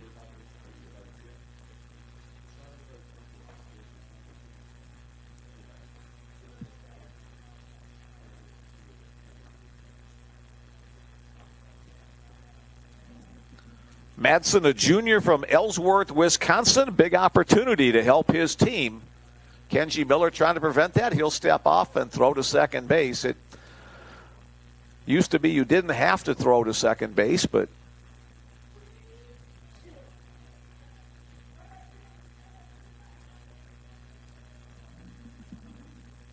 here's the pitch. The third, and just fair inside the bag. Oakheld couldn't get there on the dive. 1 runner is in. The second runner is going to be waved around, and he will score on the head first slide. A big hit, a 2 RBI double on the full count pitch. Anthony Madsen ties it at 3-3. So Valley City finally cashing in with those base runners. Junker and Rosdeba score on the play. Just inside that third base bag, just out off the edge of the glove of Oakheld. And now Dwayne Mondlex will head to the mound for a conversation with his starting pitcher. Is our pitch count, Bill, please? 87 pitches thrown so far by Kenji Miller. Had a shutout going through the first 4 innings, but 3 runs on 3 hits in this top of the 5th have tied the game.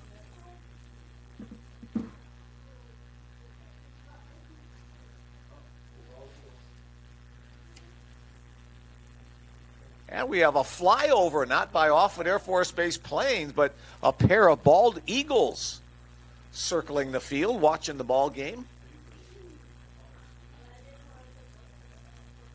So conference has concluded. Coach Mondlex back to the dugout. Kenji stays on the hill. So still a runner in scoring position in the person of Anthony Madsen as the right fielder, Brady Papineau.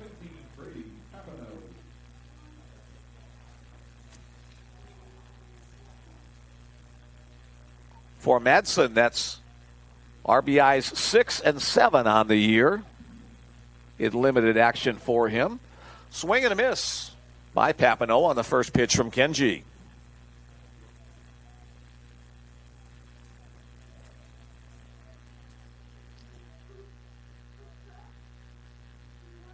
On the knees on the fastball. 0-2 the count. Papineau 1 for 2 on the day.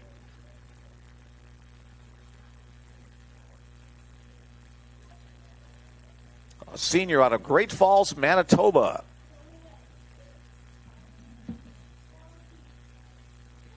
Tries to hold his swing. He cannot. Blocked up by Lerma. The throw to first is in time. The strikeout recorded 2-3, but 3 runs on 3 hits. No errors and 1 man left on base in the inning. After 4.5, our score is tied. Bellevue Bruins 3 and the Valley City State Vikings 3.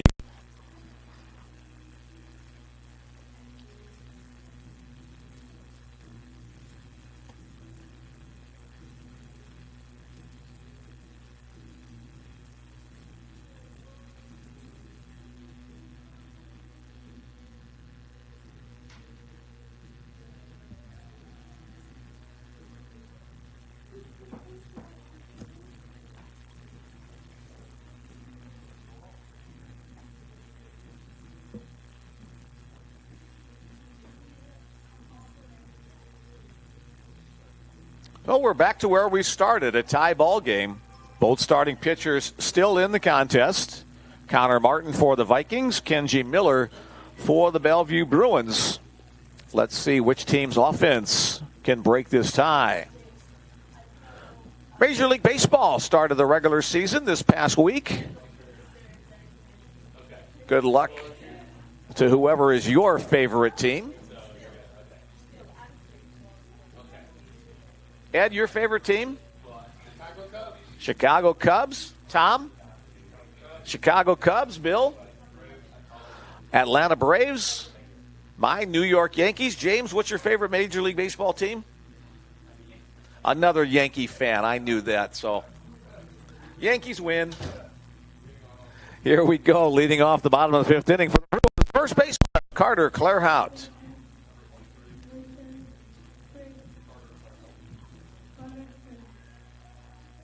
Carter, a solo home run last time up, just to the right of the hitting background in center field.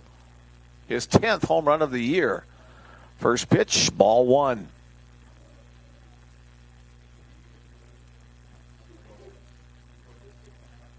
Thought we'd see a lot more baseballs lifted to left field today with this big win. So far, it really hasn't happened very much. We've seen a couple of wind-aided balls. Strike called outside edge. Yeah, center fielder lost his cap once again, so Diesel Goya has to retrieve that. He's got a hooded sweatshirt underneath his jersey, so he might have to staple that cap. That one's a bullet into the right field area. Clairhout, a big turnaround first. Brady Papineau gets the ball back in after bobbling it for just a moment. So the Bruins get the leadoff guy on. They've done that in 3 of the first 5 innings. And that'll bring to the plate left field Aiden Macaris. Aiden 0 for 2.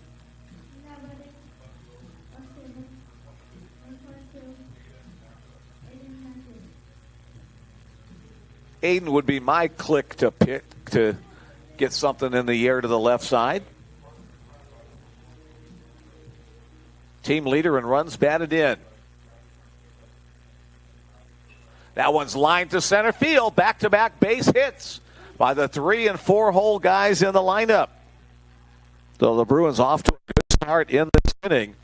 That'll bring to the plate designated hitter Dylan Holmes. Holmes has walked both of his plate appearances today.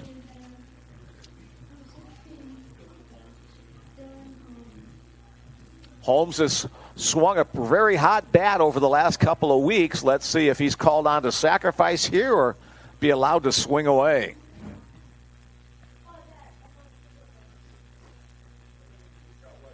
Two big guys on the bases, but both of them with pretty good speed for the Bruins.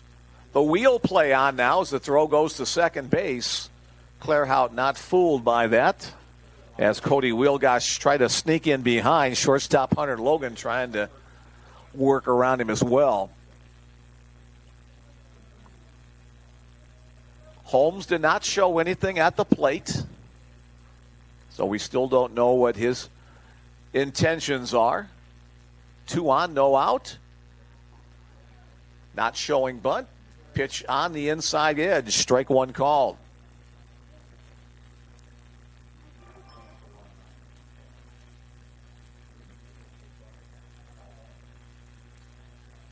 Holmes does have 6 home runs and 26 runs batted in on the season. Breaking ball stays upstairs. 1-1 to count.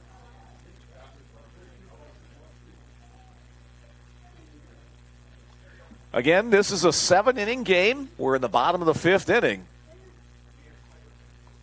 So every at-bat becomes precious from here on in. Showing bunt now, pulls it back. Pitch misses away. The runner's going on the pitch. Credit stolen bases to both Carter Clairhout and Aiden Macaris on the play. So they advance without the need for the bunt.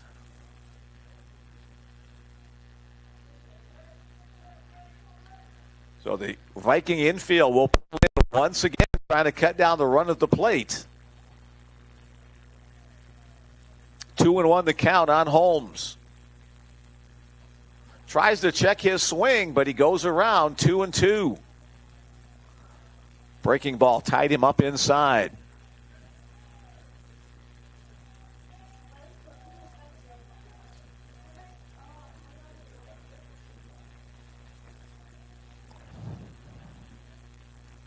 Martin comes set. Down low. Ball squirts away from catcher Nick Sen momentarily, but not far enough for anything to happen. So it's a full count situation. First base is open. Oh, Martin doesn't have to put one right down the middle. Dylan Holmes trying to defend the play, get something to the outfield to score 1 run or possibly 2.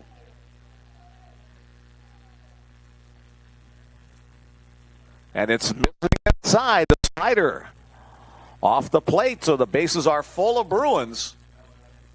So that'll be a force play at any base. And the batter is the catcher, Xavier Lerma.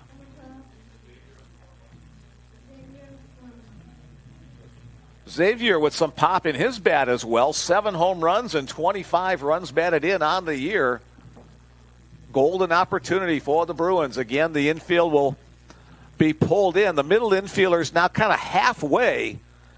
They might try to turn a double play if it's a one-hopper right at the shortstop or second baseman. Swing and a miss on the fastball.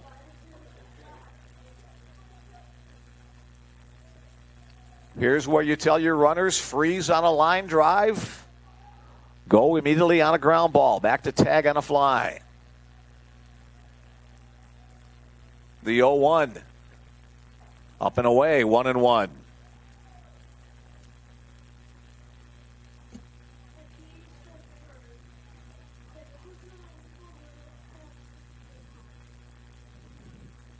Critical juncture of today's game right now.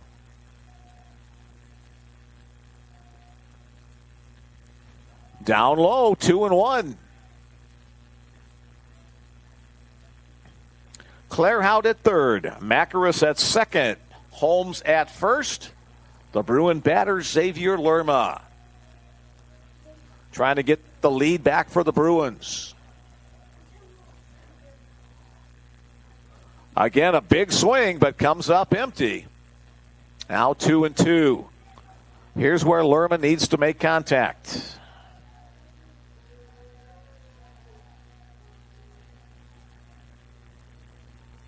Wind continues to blow, gusts up to 35 miles an hour. Inside, just missed that lead elbow, so the count is full.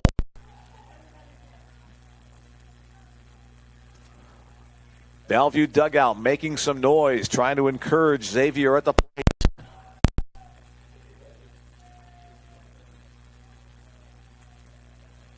Payoff pitch. Fouled back. We'll do it again.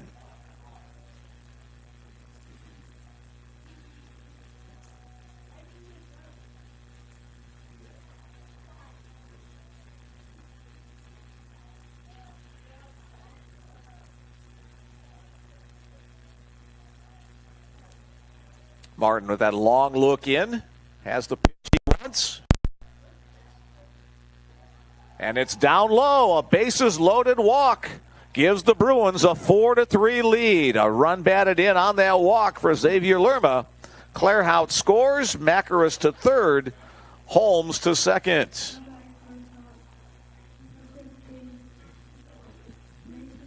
Caleb Williams back into the game to courtesy run for the Bruin catcher. So here's Mason Spellacy. He'll have the opportunity to try to break this game open a little bit for the Bruins. Spellacy, a sacrifice and a line out. Crushed the ball his last time up right at the left fielder, Caden Rosdeba. Foul back to the net on a slider.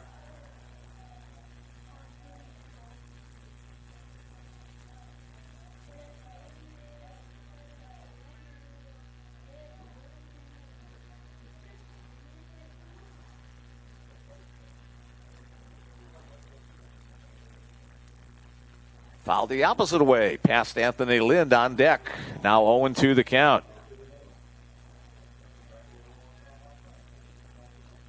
Spellacy has 17 runs batted in on the year.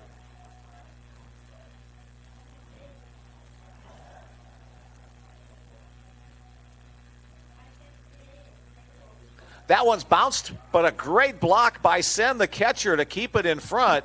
Moving to his left side, able to get his shoulder pad in front of that one to keep it in play and prevent Macaris from coming down from third. So what was a waste pitch almost was a disaster pitch for Connor Martin. 1-2 the count. Foul back. May have gotten a little piece of the catcher, Nick Sen. Looks like he's going to be okay, however.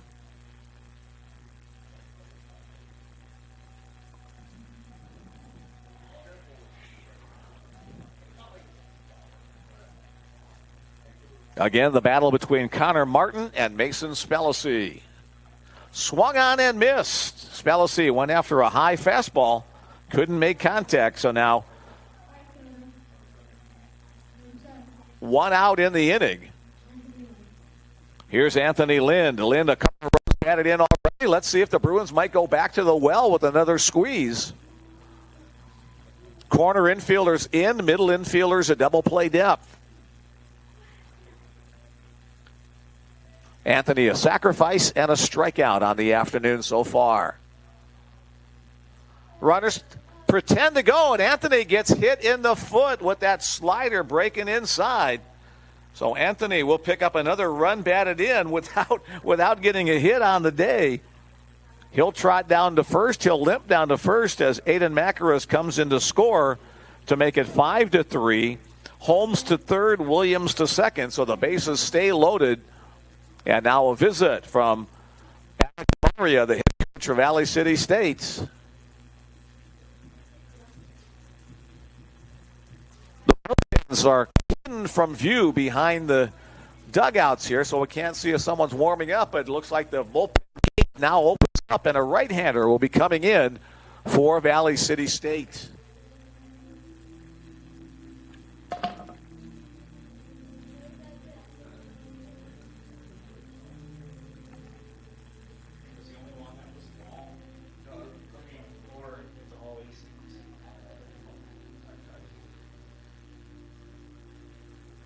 Valley City State jerseys only have the numbers on the front, so we'll have to wait until the pitcher turns around to figure out who this right-hander is. 1 is the first number.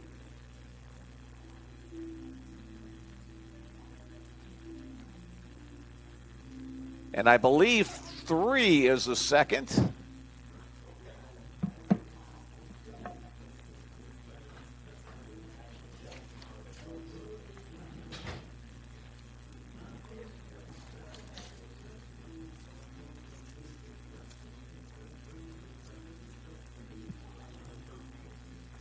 Yes, new pitcher number 13, and that is Trevin Jakes.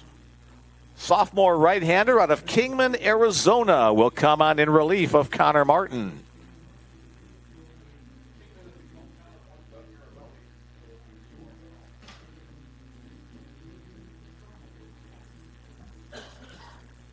For some reason, Bill knows that that is the hometown of Doug Mirabelli.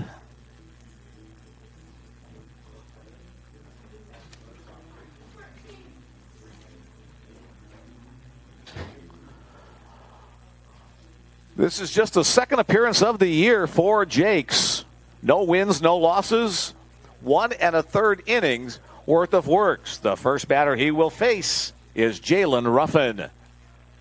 Jalen 2 for 2 on the day, a double and a single. First pitch swinging, fouls it out of play straight back. Same defensive lineup on the infield. Corner infielders playing in. Middle infielders playing a double play depth up the middle. 1 out in the inning. Bases loaded. Bruins now up by 2. 5-3. Breaking ball. Misses up. Valley City bench wanted the call on that one. 1-1 the count.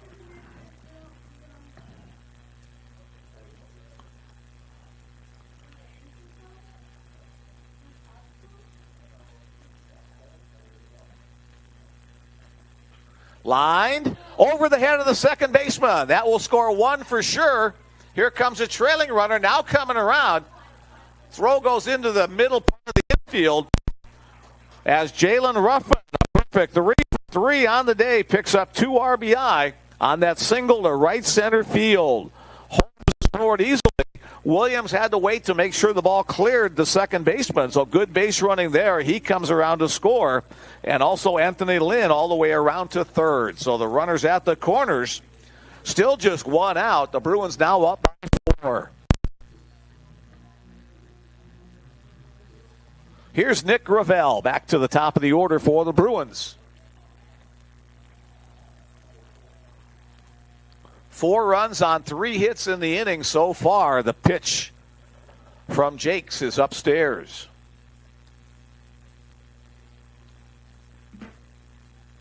So the Bruins surrendered the lead in the top of the inning, made it tie at 3-3, and now a 4 spot in the bottom half of the frame. Breaking ball low and in. Trevin Jakes on in relief for Valley City.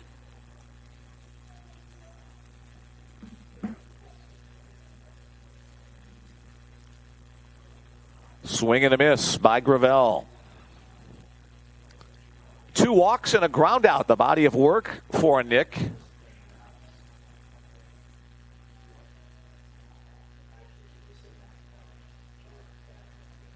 Throw over to first base as Jalen Ruffin bouncing around over there trying to distract the pitcher. Jalen a little slow getting up. Hopefully he didn't hurt himself. And now a timeout requested. So Jalen bent over at first base. Not sure what could have happened. Head first dive. And now Thomas Gillespie will come out of the dugout. May have tweaked his knee.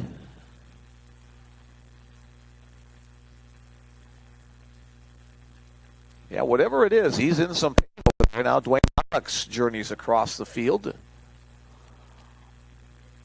Jalen, a very important guy on both offense and defense, the center fielder.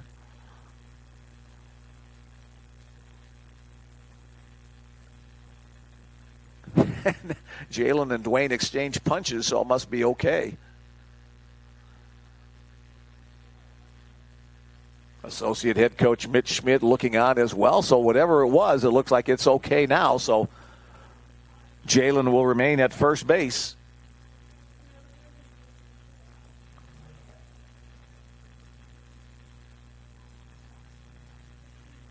Seven runs on 7 hits for the Bruins. 3 runs on 5 hits for the Vikings. We're in the bottom of the 5th. Bunted foul. Gravel trying to drag bunt on that one. Pitch kept coming inside, so it was kind of a self-defense attempt.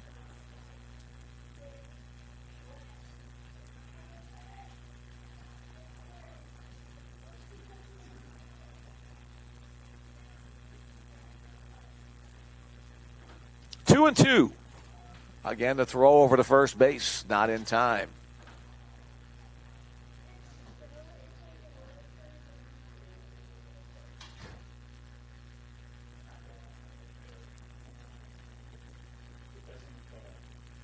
Again, the throw. That's the second throw over there. So if Jakes does that again and doesn't get Ruffin out, Ruffin will get second base. Or any kind of step off here. Runner goes. Pitch is outside. Throw down to second is not in time. Cut off by the shortstop, Hunter Logan. So Ruffin picks up the bag. Lind remains at third. So Jalen picks up his 7th stolen base of the year. And now the entire infield will move in as the force is taken away. Still just 1 out in the inning.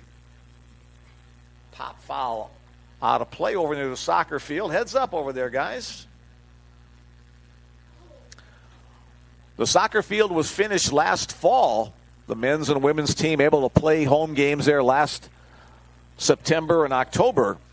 Softball field and baseball field inaugurating their new facilities over the past week and a half. That's hit in the air to center field. Opportunity for the runners to tag. Caught out there by Diesel Goya. His throw will go into third base as Anthony Lynn comes home easily. Credit Nick Gravel with a run batted in and a sacrifice fly as the Bruins lead goes to 8-3. Ruffin holding out at second base. O'Keld steps in, and he is the 9th batter of the inning for the Bellevue Bruins.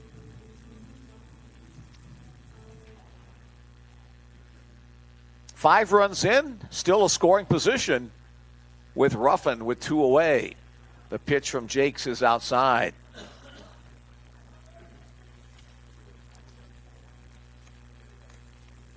Again, just the second appearance of the season for Jakes. And that one hits O'Keld off the shoulder. Oh, he'll trot down to first base, as the Bruins will send 10 at least to the plate in this inning. Carter Clairhout started it off with a solid single to right. Second time he's been up in the inning. He's 2 for 3 on the day. That single along with a solo home run.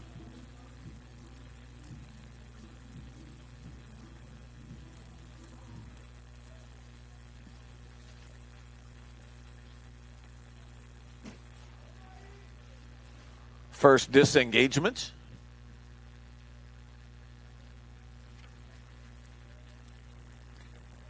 Carter started his college career at Southern Arkansas University. He hit over 300 there in 2 years of play. Up and away.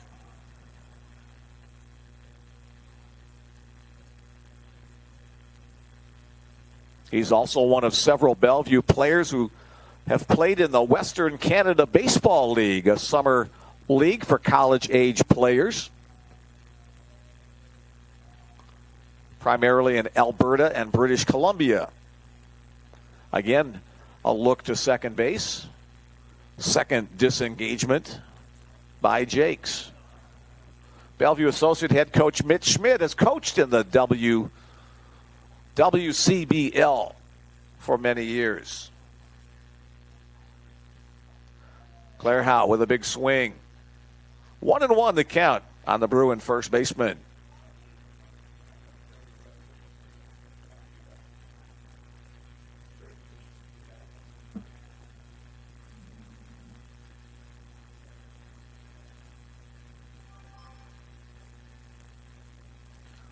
Upstairs, 2-1.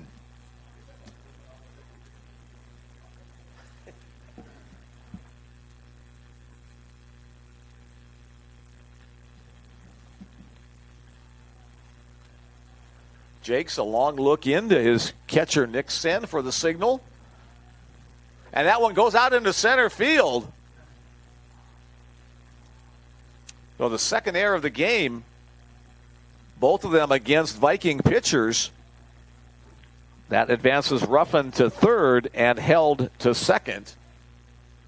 And a visit from Alec DeMaria. And he's going to go to the bullpen once again.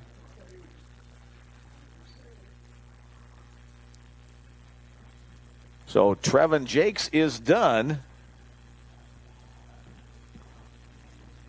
He will have faced 3+ batters. Again, a call to the bullpen and another right-hander coming in.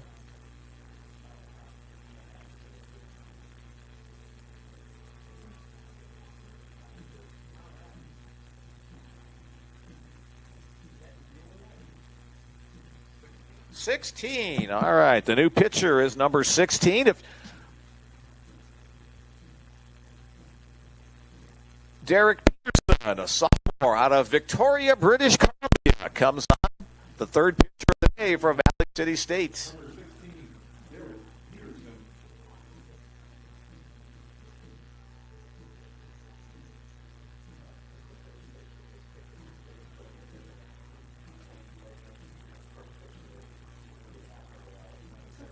Peterson, a pretty good-sized guy out there on the mound at 6'4".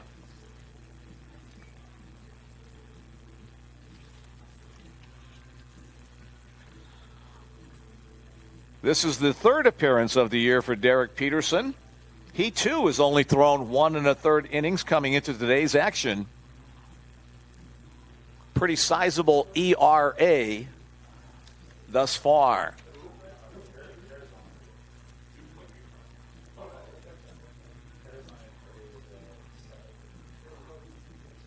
Peterson will get his 8 warm-up tosses, and we'll get back to the action. Bruins batting around in the bottom of the 5th inning.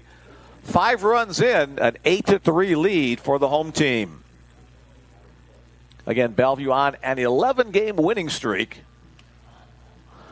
The Bruins have won 22 of their last 23 games.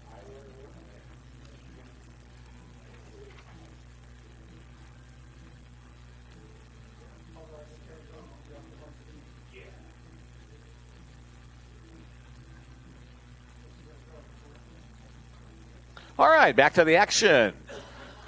Now does a little groundskeeping with his spikes. Now he's back in the batter's box. 2-1 the count. That'll be inherited by new pitcher Derek Peterson.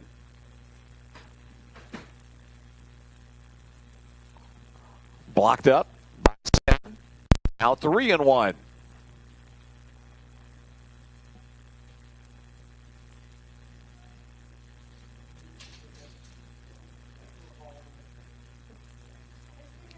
Peterson comes set at the letters. Popped up sky high, but that's going to get over the backstop and out of play. Yeah, more people on hand than what we saw at the beginning of the game today. Probably 80 to 100 people in attendance.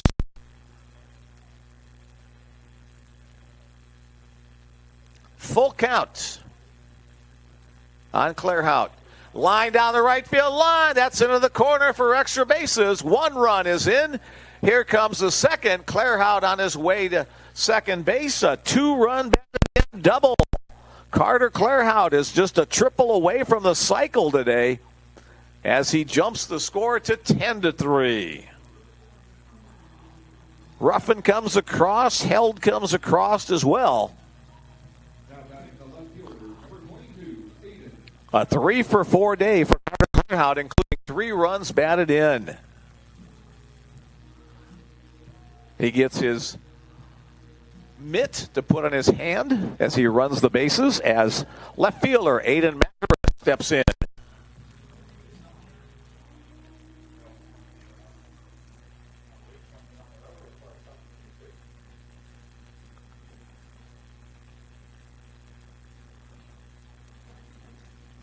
First pitch from Peterson, a little bit too small.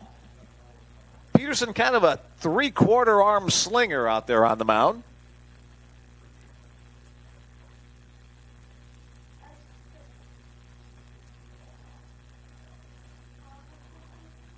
Low and away, 2-0. Macaris can wait for a pitch to his liking in the zone.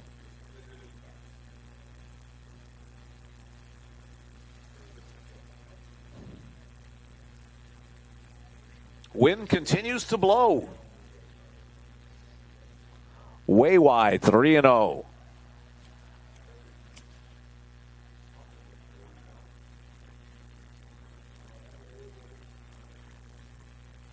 Peterson has some difficulty with his control in his inning and a third coming in. 1 strikeout, but 5 walks. And that one misses inside. So Macaris will draw the walk to put runners at first and second. That'll bring up designated hitter Dylan Holmes. Holmes has walked not once, not twice, but thrice. Another visit from the Valley City coaching staff. One of the assistants works his way on the mound. 2 on, 2 out. Bruins already. 7 runs in the inning to jump it from a 3-3 tie to a 10-3 lead.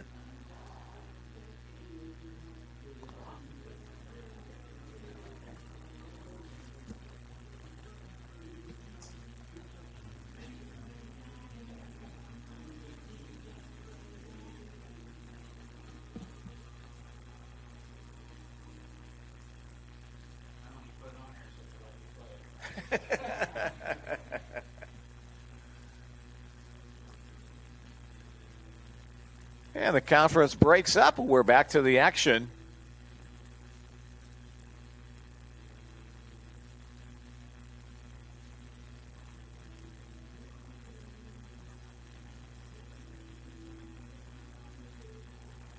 Only 3 hits in the inning. Bruins have taken, 4 hits on the inning. Bruins have taken advantage of some walks and hit by pitches and gotten some timely hits.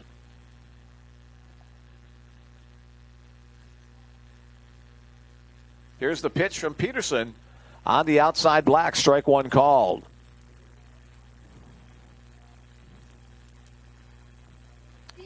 Lerma with the run batted in the inning. Lynn with the run batted in. Ruffin with 2 runs batted in. Gravel with the run batted in. And Carter Clairhout with a pair. That one's hit in the air to the left side. Down the line. Left fielder giving chase. He can't make the play. Into the corner. Here comes the second runner, rounding third, heading for home. Aiden Macaris showing some speed. Coming around. 2 runs batted in by Dylan Holmes on that fly ball hit down the left field line.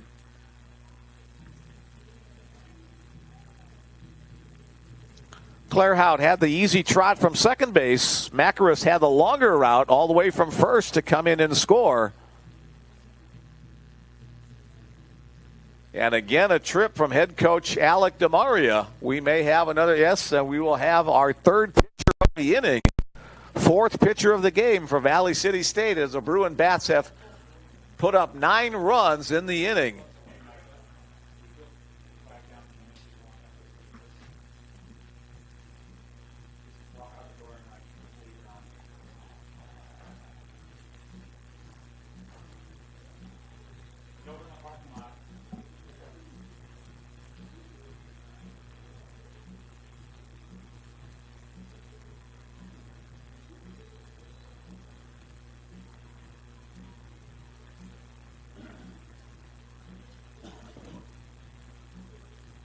Another right-hander into the game for Valley City.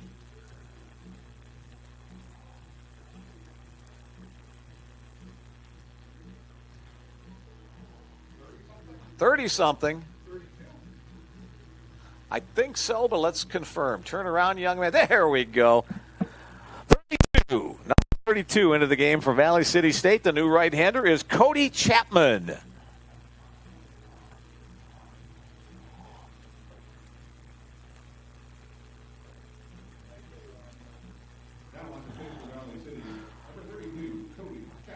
Cody Chapman, this will be his 3rd appearance on the season, but only a third of an inning worked. He's allowed 3 runs on 1 hit, 2 walks, and a strikeout. His body of work on this 2026 season.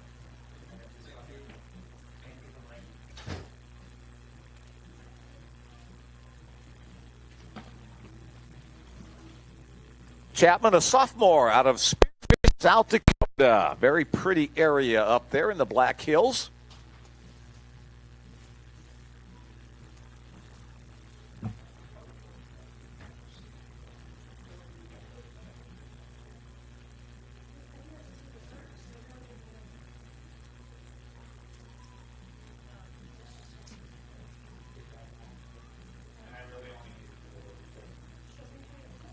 Bruin Bats have broken things open in this bottom of the 5th inning.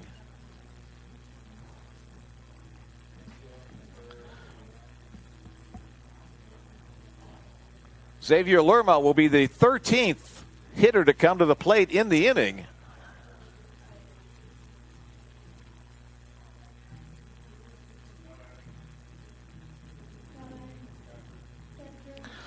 Lerma has walked twice and flown out to center field today.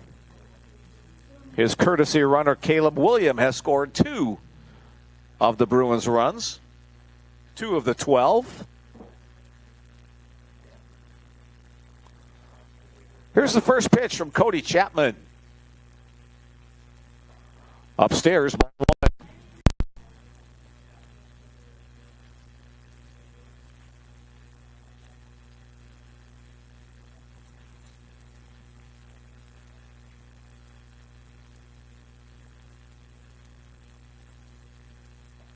Strike called on that pitch.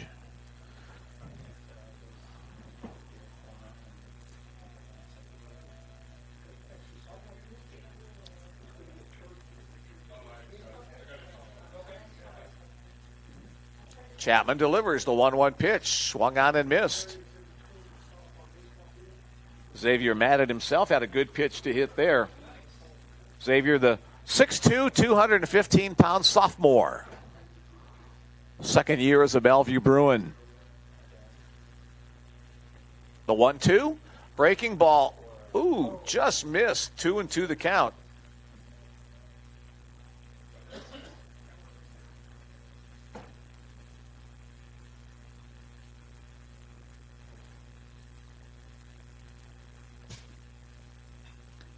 Hit in the air to deep center field. Diesel Goya going back to the warning track, looking up, and that one bangs off the hitting background. A 2-run home run by Xavier Lerma. The Bruins continue to add on, now 11 runs in the inning.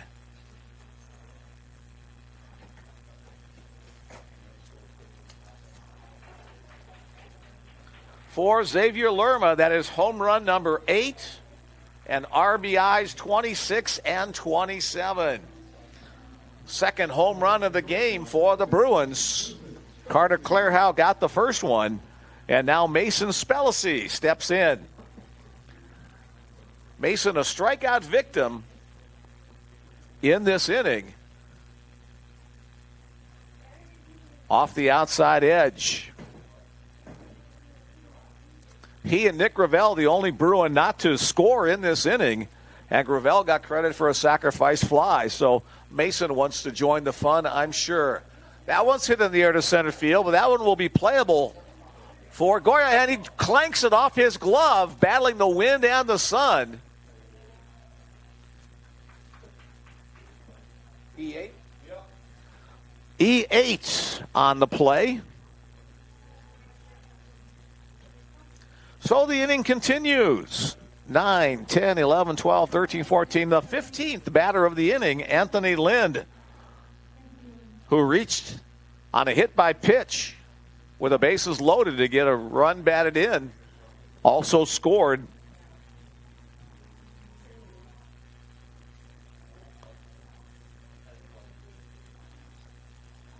Breaking ball has Lind ducking. I'm sure he learned his lesson. He now wearing a mask along with his batting helmet to protect his cheek and nose area.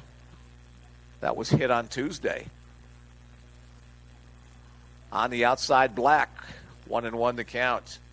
14 runs have scored in the inning. Vikings got 3 of them in the top half of the frame. The Bruin bats 11 in the bottom half. Outside, 2-1.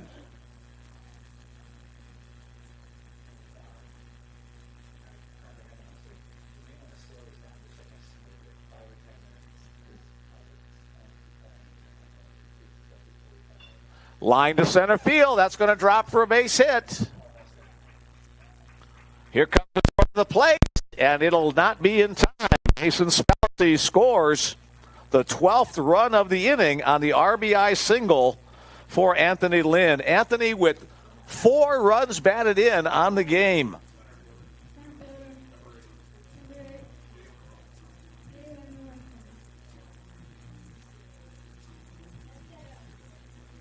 Jalen Ruffin steps to the plate. He singled in this inning and drove in 2. Jalen with a perfect 3-for-3 day. 2 singles and a double. Chapman delivers the sidearm curveball. Strike 1 called.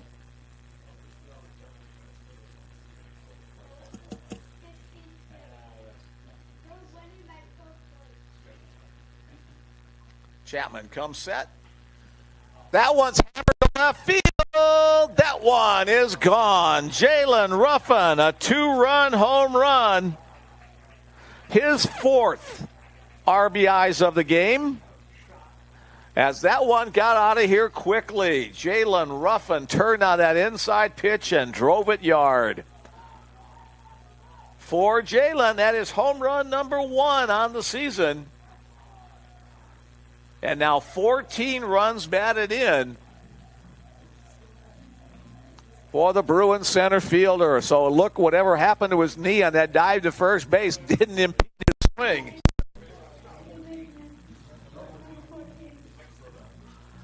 Here's second baseman Nick Gravel. He will be the 17th batter of the inning. Don't say that very often. First pitch on the inner half for a called strike one.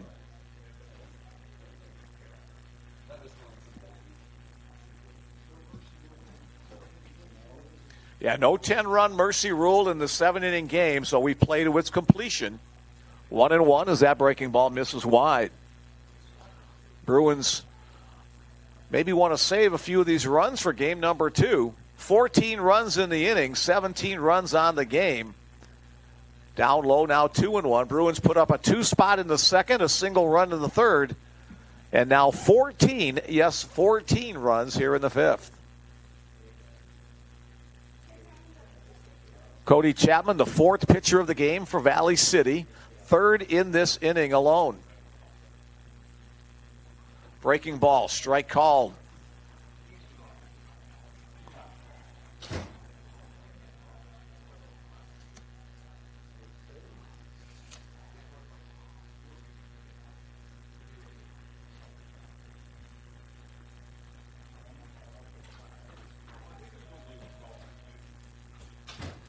That's hit opposite way to the left side.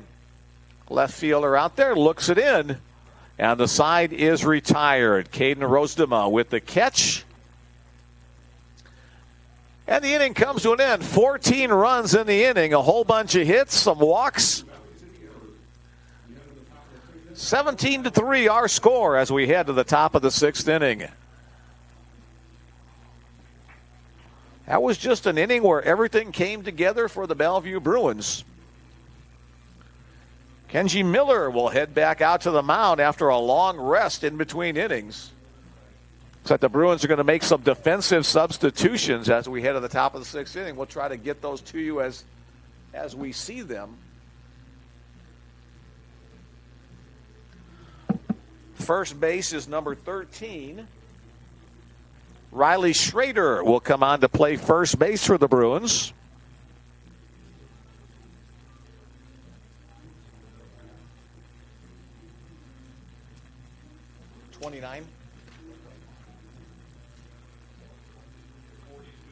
'29, Oscar Rudman now in left field.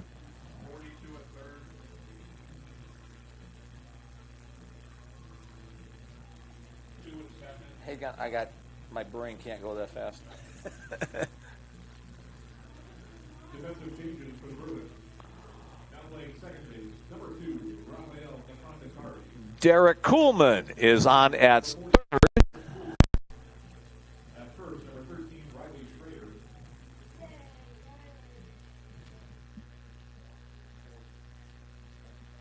More to come as we get back to the action. Kenji Miller, first pitch to Devin Minnie, swung on and missed. Rafael Nakandakari now in at second base.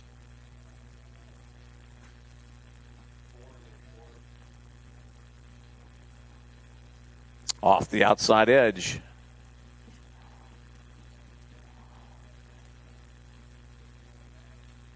Connor Boyd enters the game at shortstop. Now 2-1 the count.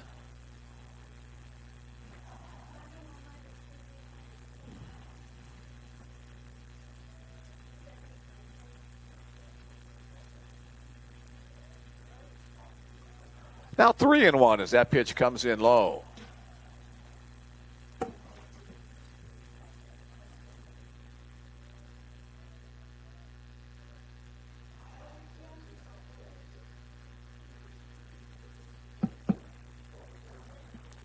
And that pitch misses up. So after that long rest, Kenji back to the hill, but misses on that 3-1 pitch. So Minnie earns the walk.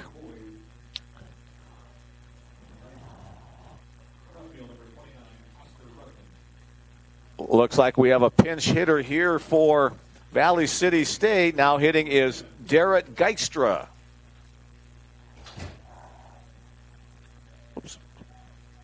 Oops, wait a minute. Sorry, 24. That's Cam Piro.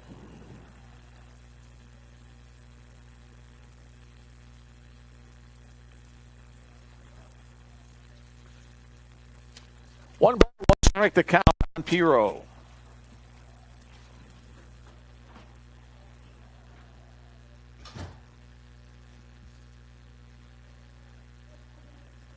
On the knees with the fastball. The strike call now 1-2. Piro, a senior from Lashburn, Saskatchewan.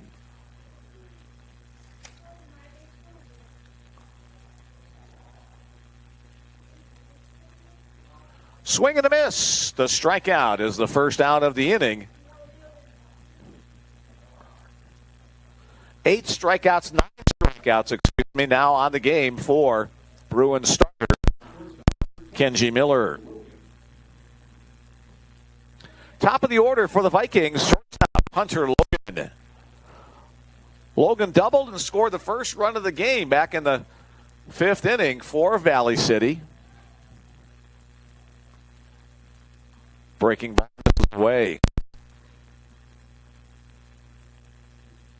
17-3 our score. That one fouled back to the net on the swing by Logan.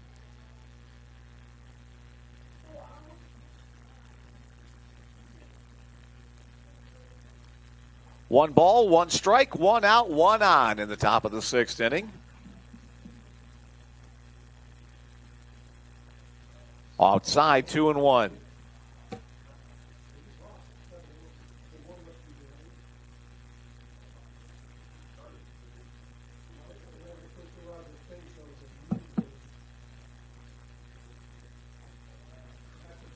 Strike call, 2-2.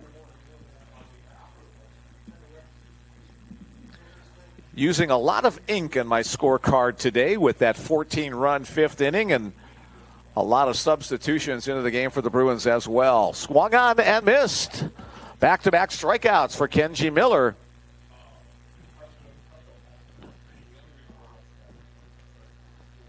Ten strikeouts, double-digit strikeouts for Kenji Miller this afternoon. Had one kind of shaky inning there, giving up 3 in the 5th, but has bounced back quickly. The second baseman, Cody Wielgosh. Low ball 1. Wielgosh 0 for 2 with a hit by pitch.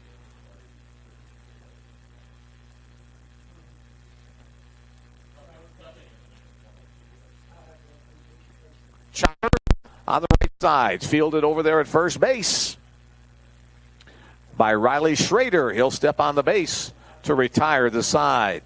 No runs, no hits, no errors, one man left as we head to the bottom of the 6th inning. Our score remains Bellevue 17 and Valley City State 3.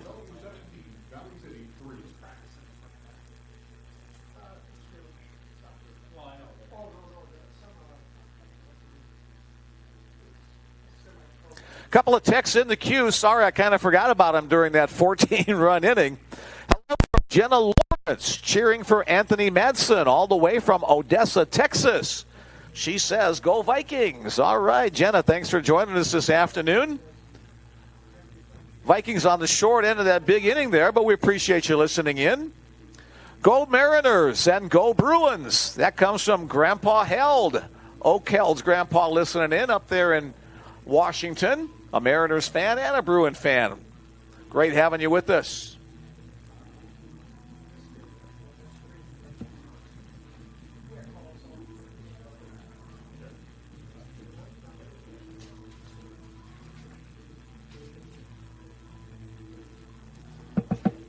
And we have a new pitcher for Valley City State.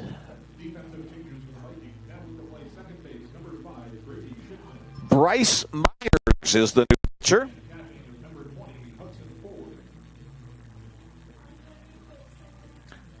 Changes also at second base and catching. Hudson Ford is now catching.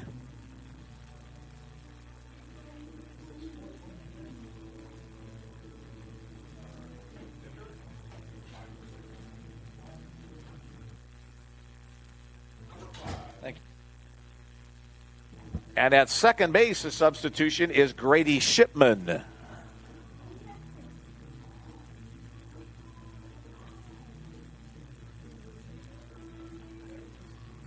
I think that's all, at least all for now.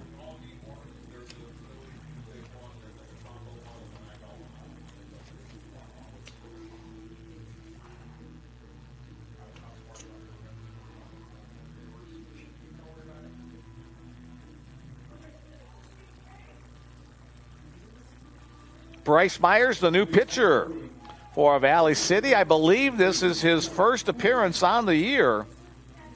I don't see his name on the stat sheet from previous, so we'll go with that. First man he will face is Derek Kuhlman.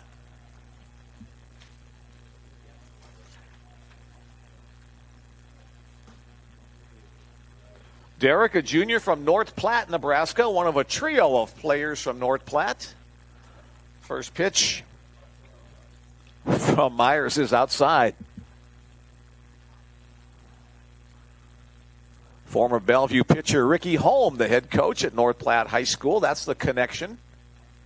Swing and a miss by Kuhlman.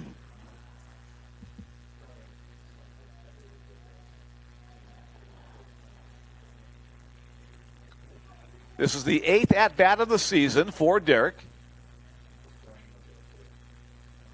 That one misses way wide. 2-1 the count.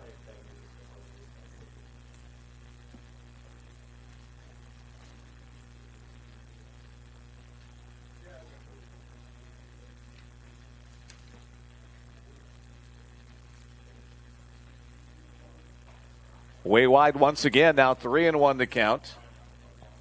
Kuhlman started his college career at Iowa Western at Council Bluffs, right across the river from the Omaha-Bellevue area. Played 2 years there.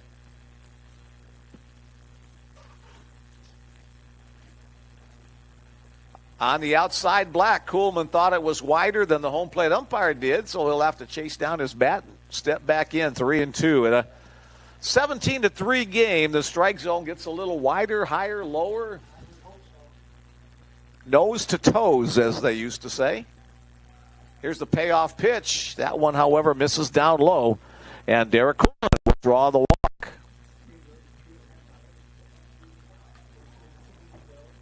Next up for the Bruins, new first baseman, Riley Schrader. Riley, a junior from La Vista, Nebraska, one of the suburbs of Omaha.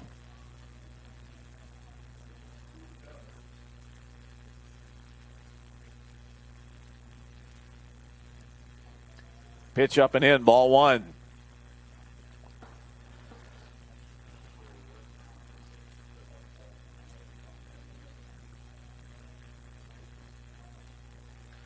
Schrader hitting .200 on the year for the Bruins. Has had 20 at-bats prior to today. That one's hit in the air to center field. Goya, the center fielder, puts that glove up to help shade against the sun, has the sunglasses pulled down as well. He'll make the catch for the first out of the inning. Now that's the left fielder, number 29, Oscar Rudman. Here's left fielder Oscar Rudman. Rudman, a junior from Vista, California.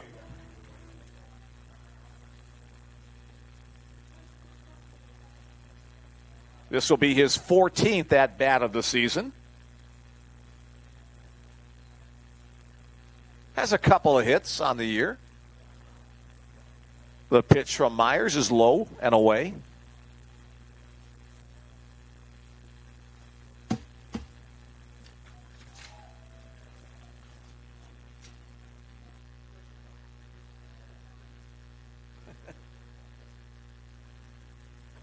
Swing and a miss on the fastball from Myers.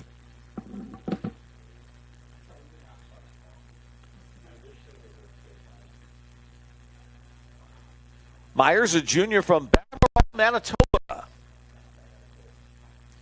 Swing and a miss.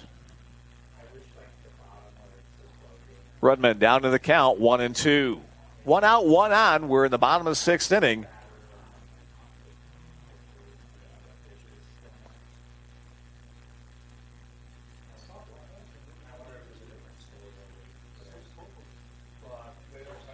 Timeout requested by the Vikings catcher.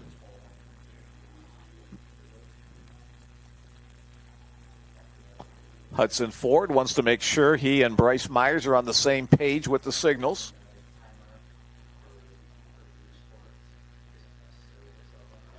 Breaking ball misses inside.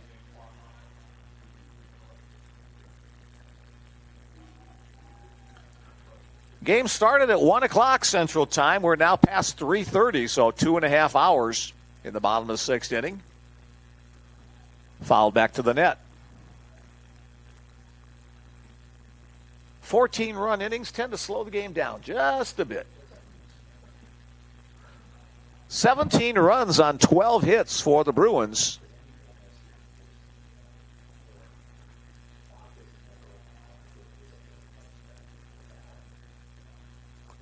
Blocked up nicely by Ford. Now a full count.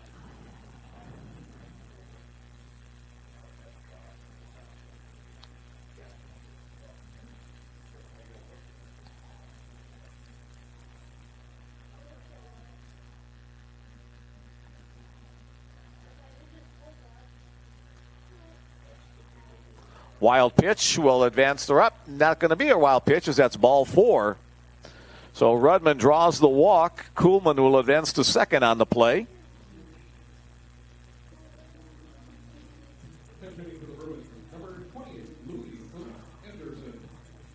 Pinch hitting for the Bruins, Louis Felice Anderson will step in. The junior will get a pinch hit opportunity for the catcher's spot. Native of Piedmont, Quebec.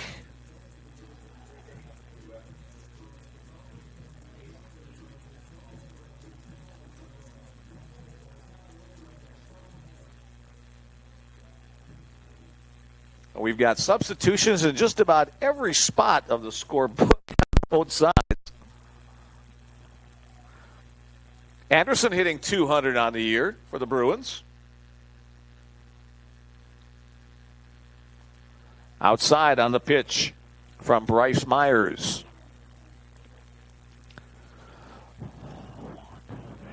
Myers, the 5th pitcher of the day.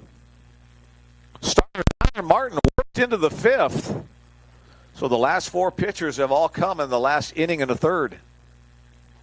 Strike call there.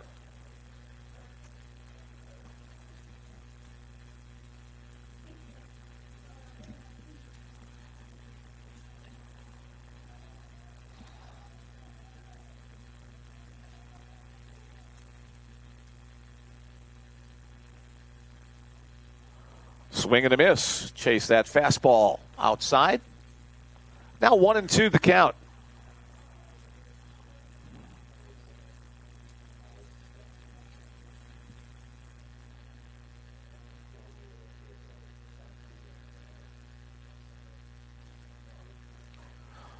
Deja vu on that location and the swing and the miss. The strikeout is the first of the game for pitcher Bryce Myers.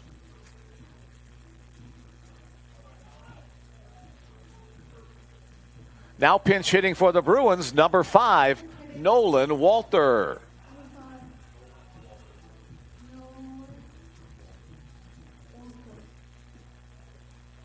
Nolan, another one of the crew of Bellevue catchers for this season. First pitch swinging, that was crushed over the scoreboard in left center field and beyond. A 3-run pinch hit home run for Walter. Nolan Walter adds to the Bruin totals. Bruin dugout excited about that swing by Nolan. Steps on home plate. Gets the cap taps from his teammates as he heads to the dugout. A very happy young man.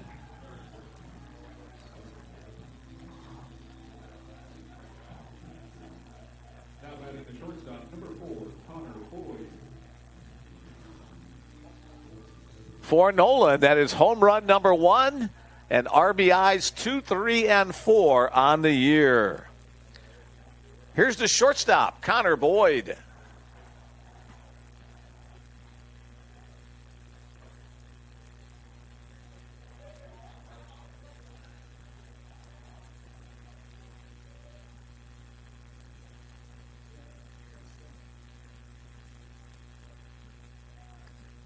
2-0 the count on Boyd. Connor the junior from Parker, Colorado, the Centennial State.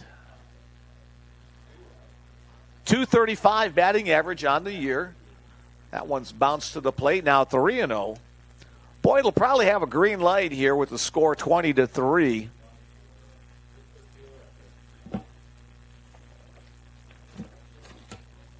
Boyd got the start at shortstop in the midweek game against Midland University. Taking all the way as that pitch is down low. So a 4-pitch walk will send Connor Boyd to first base. Yeah, that'll bring to the plate the only Bruin so far. One of 2 Bruins who have not been substituted for. Right fielder Anthony Lynn. Anthony with only that one at-bat earlier this week. So an opportunity for him to get some swings once again.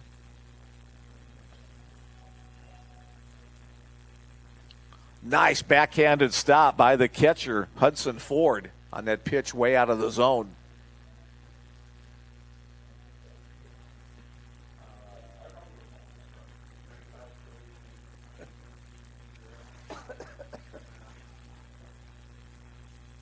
Myers looks in. That one gets away from Ford. The wild pitch will send Connor Boyd to second.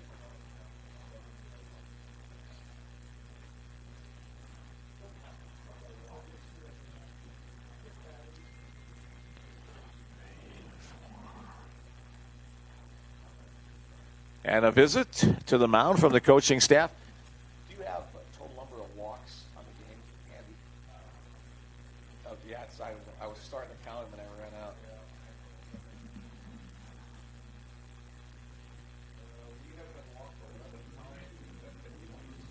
Thank you. In addition to the 13 hits by the Bruins, they've also taken advantage of 11 walks from Viking pitchers and 2 hit by pitches as well. So add those all up. You have 26 times the Bruins have been on base, and they've scored 20 of those opportunities. Third mound visit for Valley City State.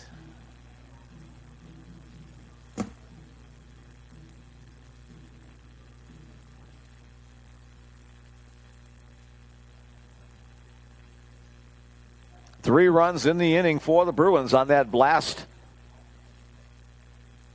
from Nolan Walter. Blocked up again by the catcher. Now goes to 3-0. That blast by Walter was not wind aided in any sense of the word. It jumped out of here over the scoreboard in left center field. One of the Bellevue players still out there trying to look for the ball. You might, yeah. There's a business and some homes out beyond there too. We might have to go into somebody's backyard to get that one back. 3-1 is that pitch in the zone. A weird day for Anthony. 4 runs batted in, only 1 hit, and it wasn't a grand slam. Strike 2 called, count goes full. 2 RBIs in the second on the suicide squeeze. Another in the 5th on a hit by pitch with the bases loaded, and then an RBI on a single, also in that 5th inning.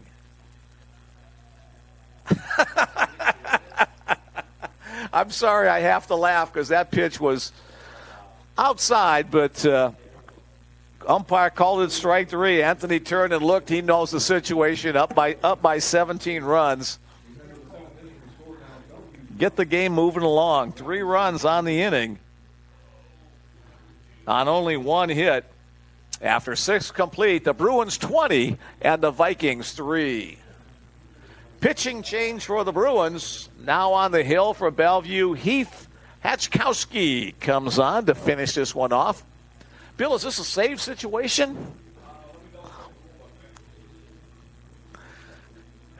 There we go.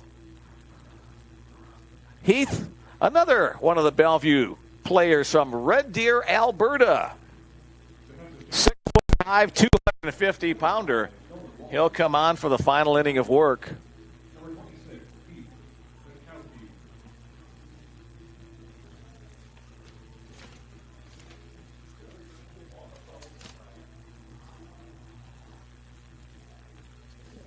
go. For Hatchkowski, this will be his 5th appearance on the year. He's thrown 4 innings prior to today. A 2.25 earned run average.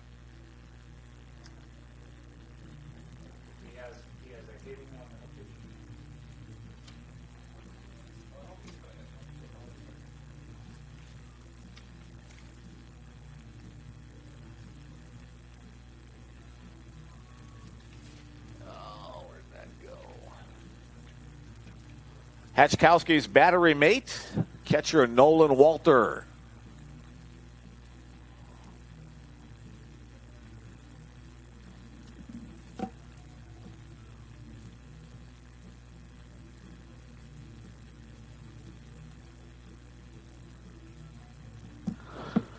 Only 2 Bruins have been in the game from start to finish. Right fielder Anthony Lynn and center fielder Jalen Ruffin. Everybody else, substitution.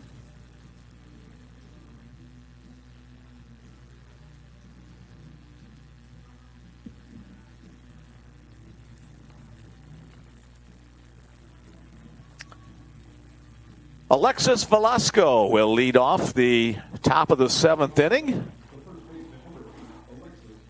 0 for 2 on the day with a hit by pitch.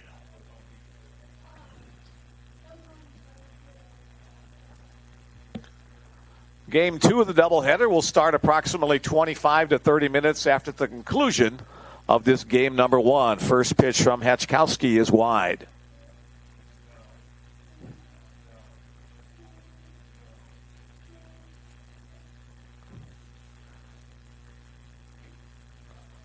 Down low, 2-0. Hatchkowski, also one of those pitchers who likes to work exclusively from the stretch. Working from the first base side of the pitcher's rubber. Gets his signal from Walter. 3-0.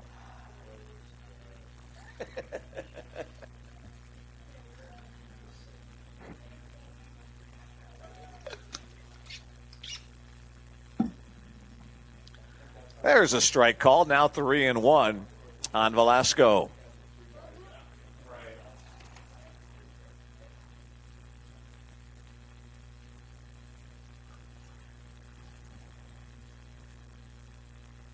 Strike call there on the outer half. Count goes full on Velasco. Bloomington, California, his hometown.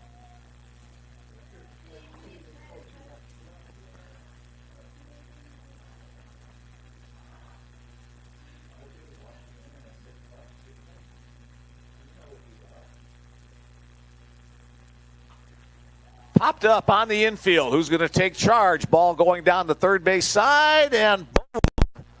Tough wind, tough sky. Derek Kuhlman tried to make that catch, but instead kind of lost his balance. It's just a foul ball, so count remains at 3-2.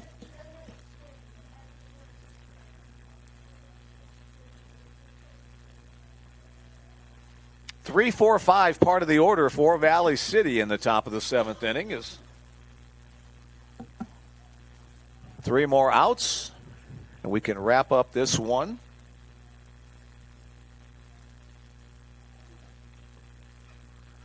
That's hit to left center field. Ruffin giving chase. He'll give way to the left fielder. Oscar Redmond making the play. Good hustle by both the left fielder and center fielder to cover territory over there. Redmond winding up with the catch for the first down of the inning. Hudson Ford, the batter, his first at-bat of the game. Coming on as a replacement behind the plate. First pitch, ball 1.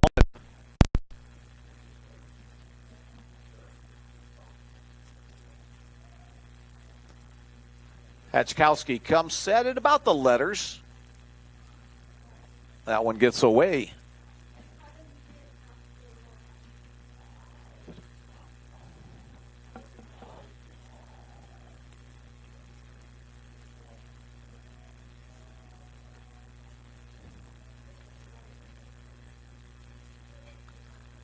Popped up. That one will get out of play. Ouch. right off the roof of the press box building.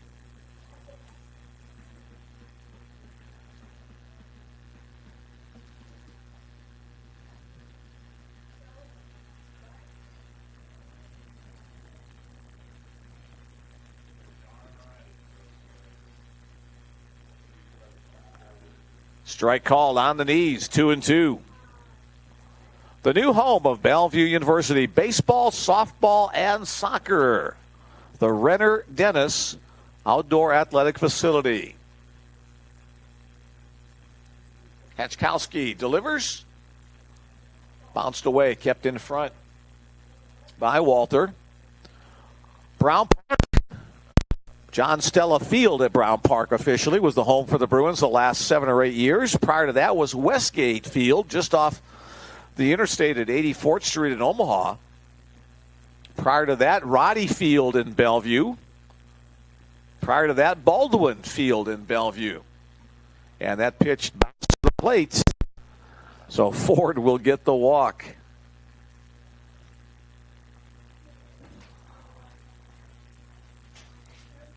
We'll have another pinch hitter for Valley City State.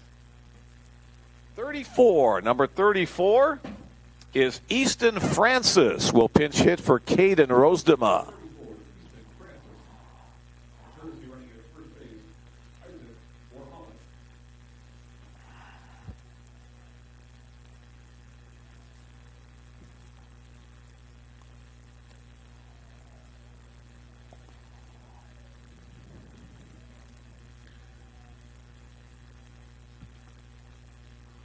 Again, bounce to the plate.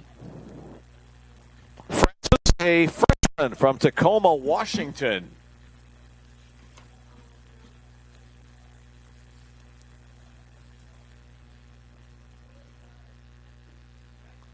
Again, low.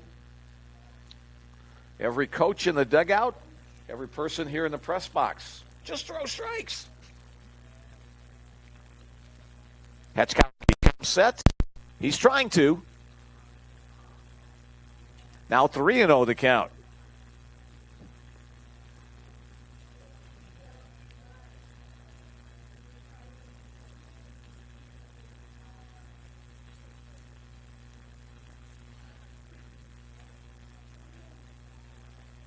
There's a strike down the heart of the plate. Now 3-1.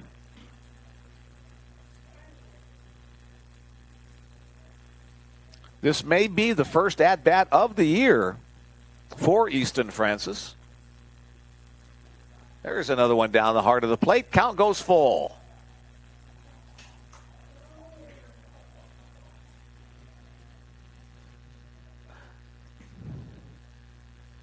The payoff pitch is on its way, and it's inside. And the second walk of the inning puts runners at first and second with one away. And we'll have another pinch hitter. This is number 3, Jackson Penner.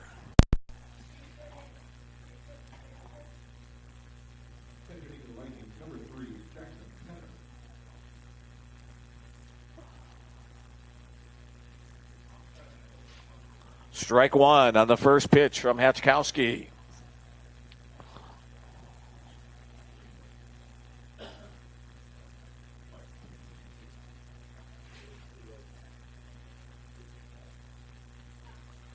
One and one.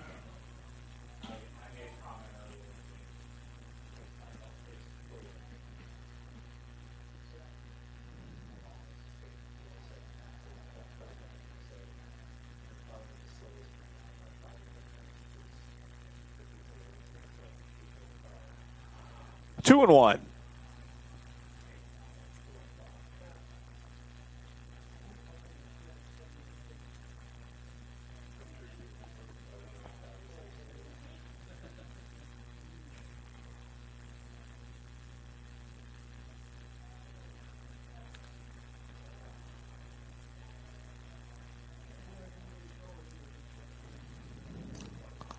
Jackson Penner at the plate with a 3-1 count.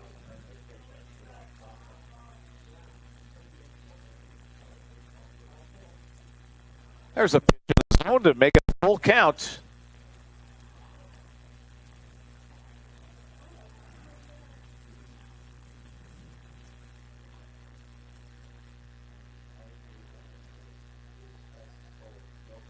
Pinner hitting .205 on the season. And that pitch will come up and in. So 3 consecutive walks.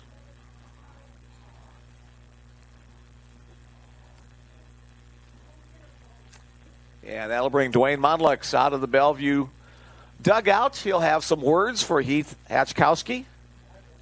Many of them we probably cannot say on public broadcast, but oh, okay. Pinch hitting for Valley City State, number 26, Merrick Yunker. He courtesy ran earlier in the game. Now he'll enter to hit for Brady Pano. Merrick Yunker, number 26.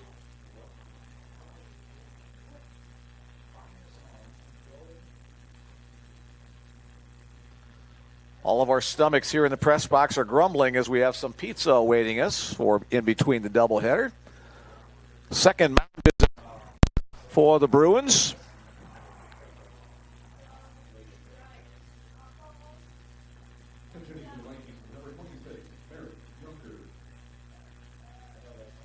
All right, Heath trying to finish strongly for the Bruins here. First pitch, foul back to the net by Yunker.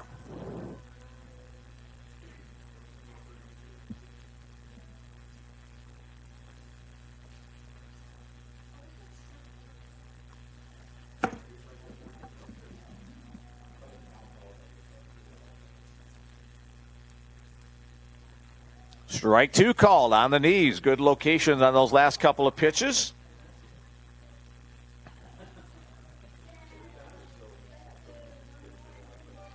Hatchkowski comes set.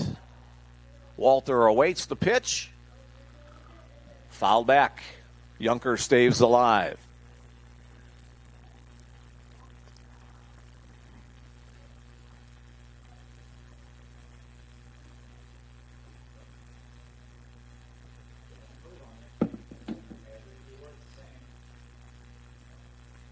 Breaking ball misses wide. Now 1-2 the count on Yunker.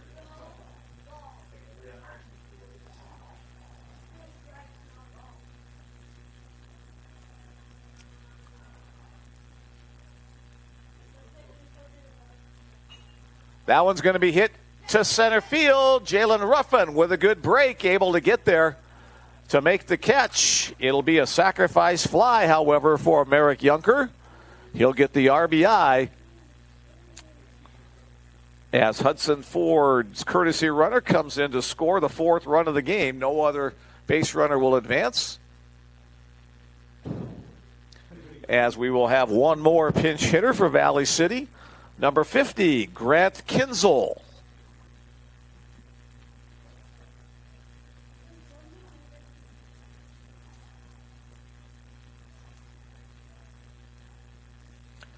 Kinzel, a freshman from Oak Ridge, Texas.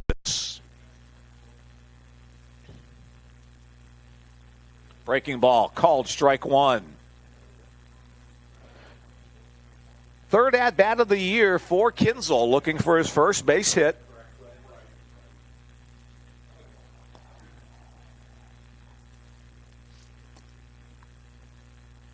Swing and a miss on that breaking ball.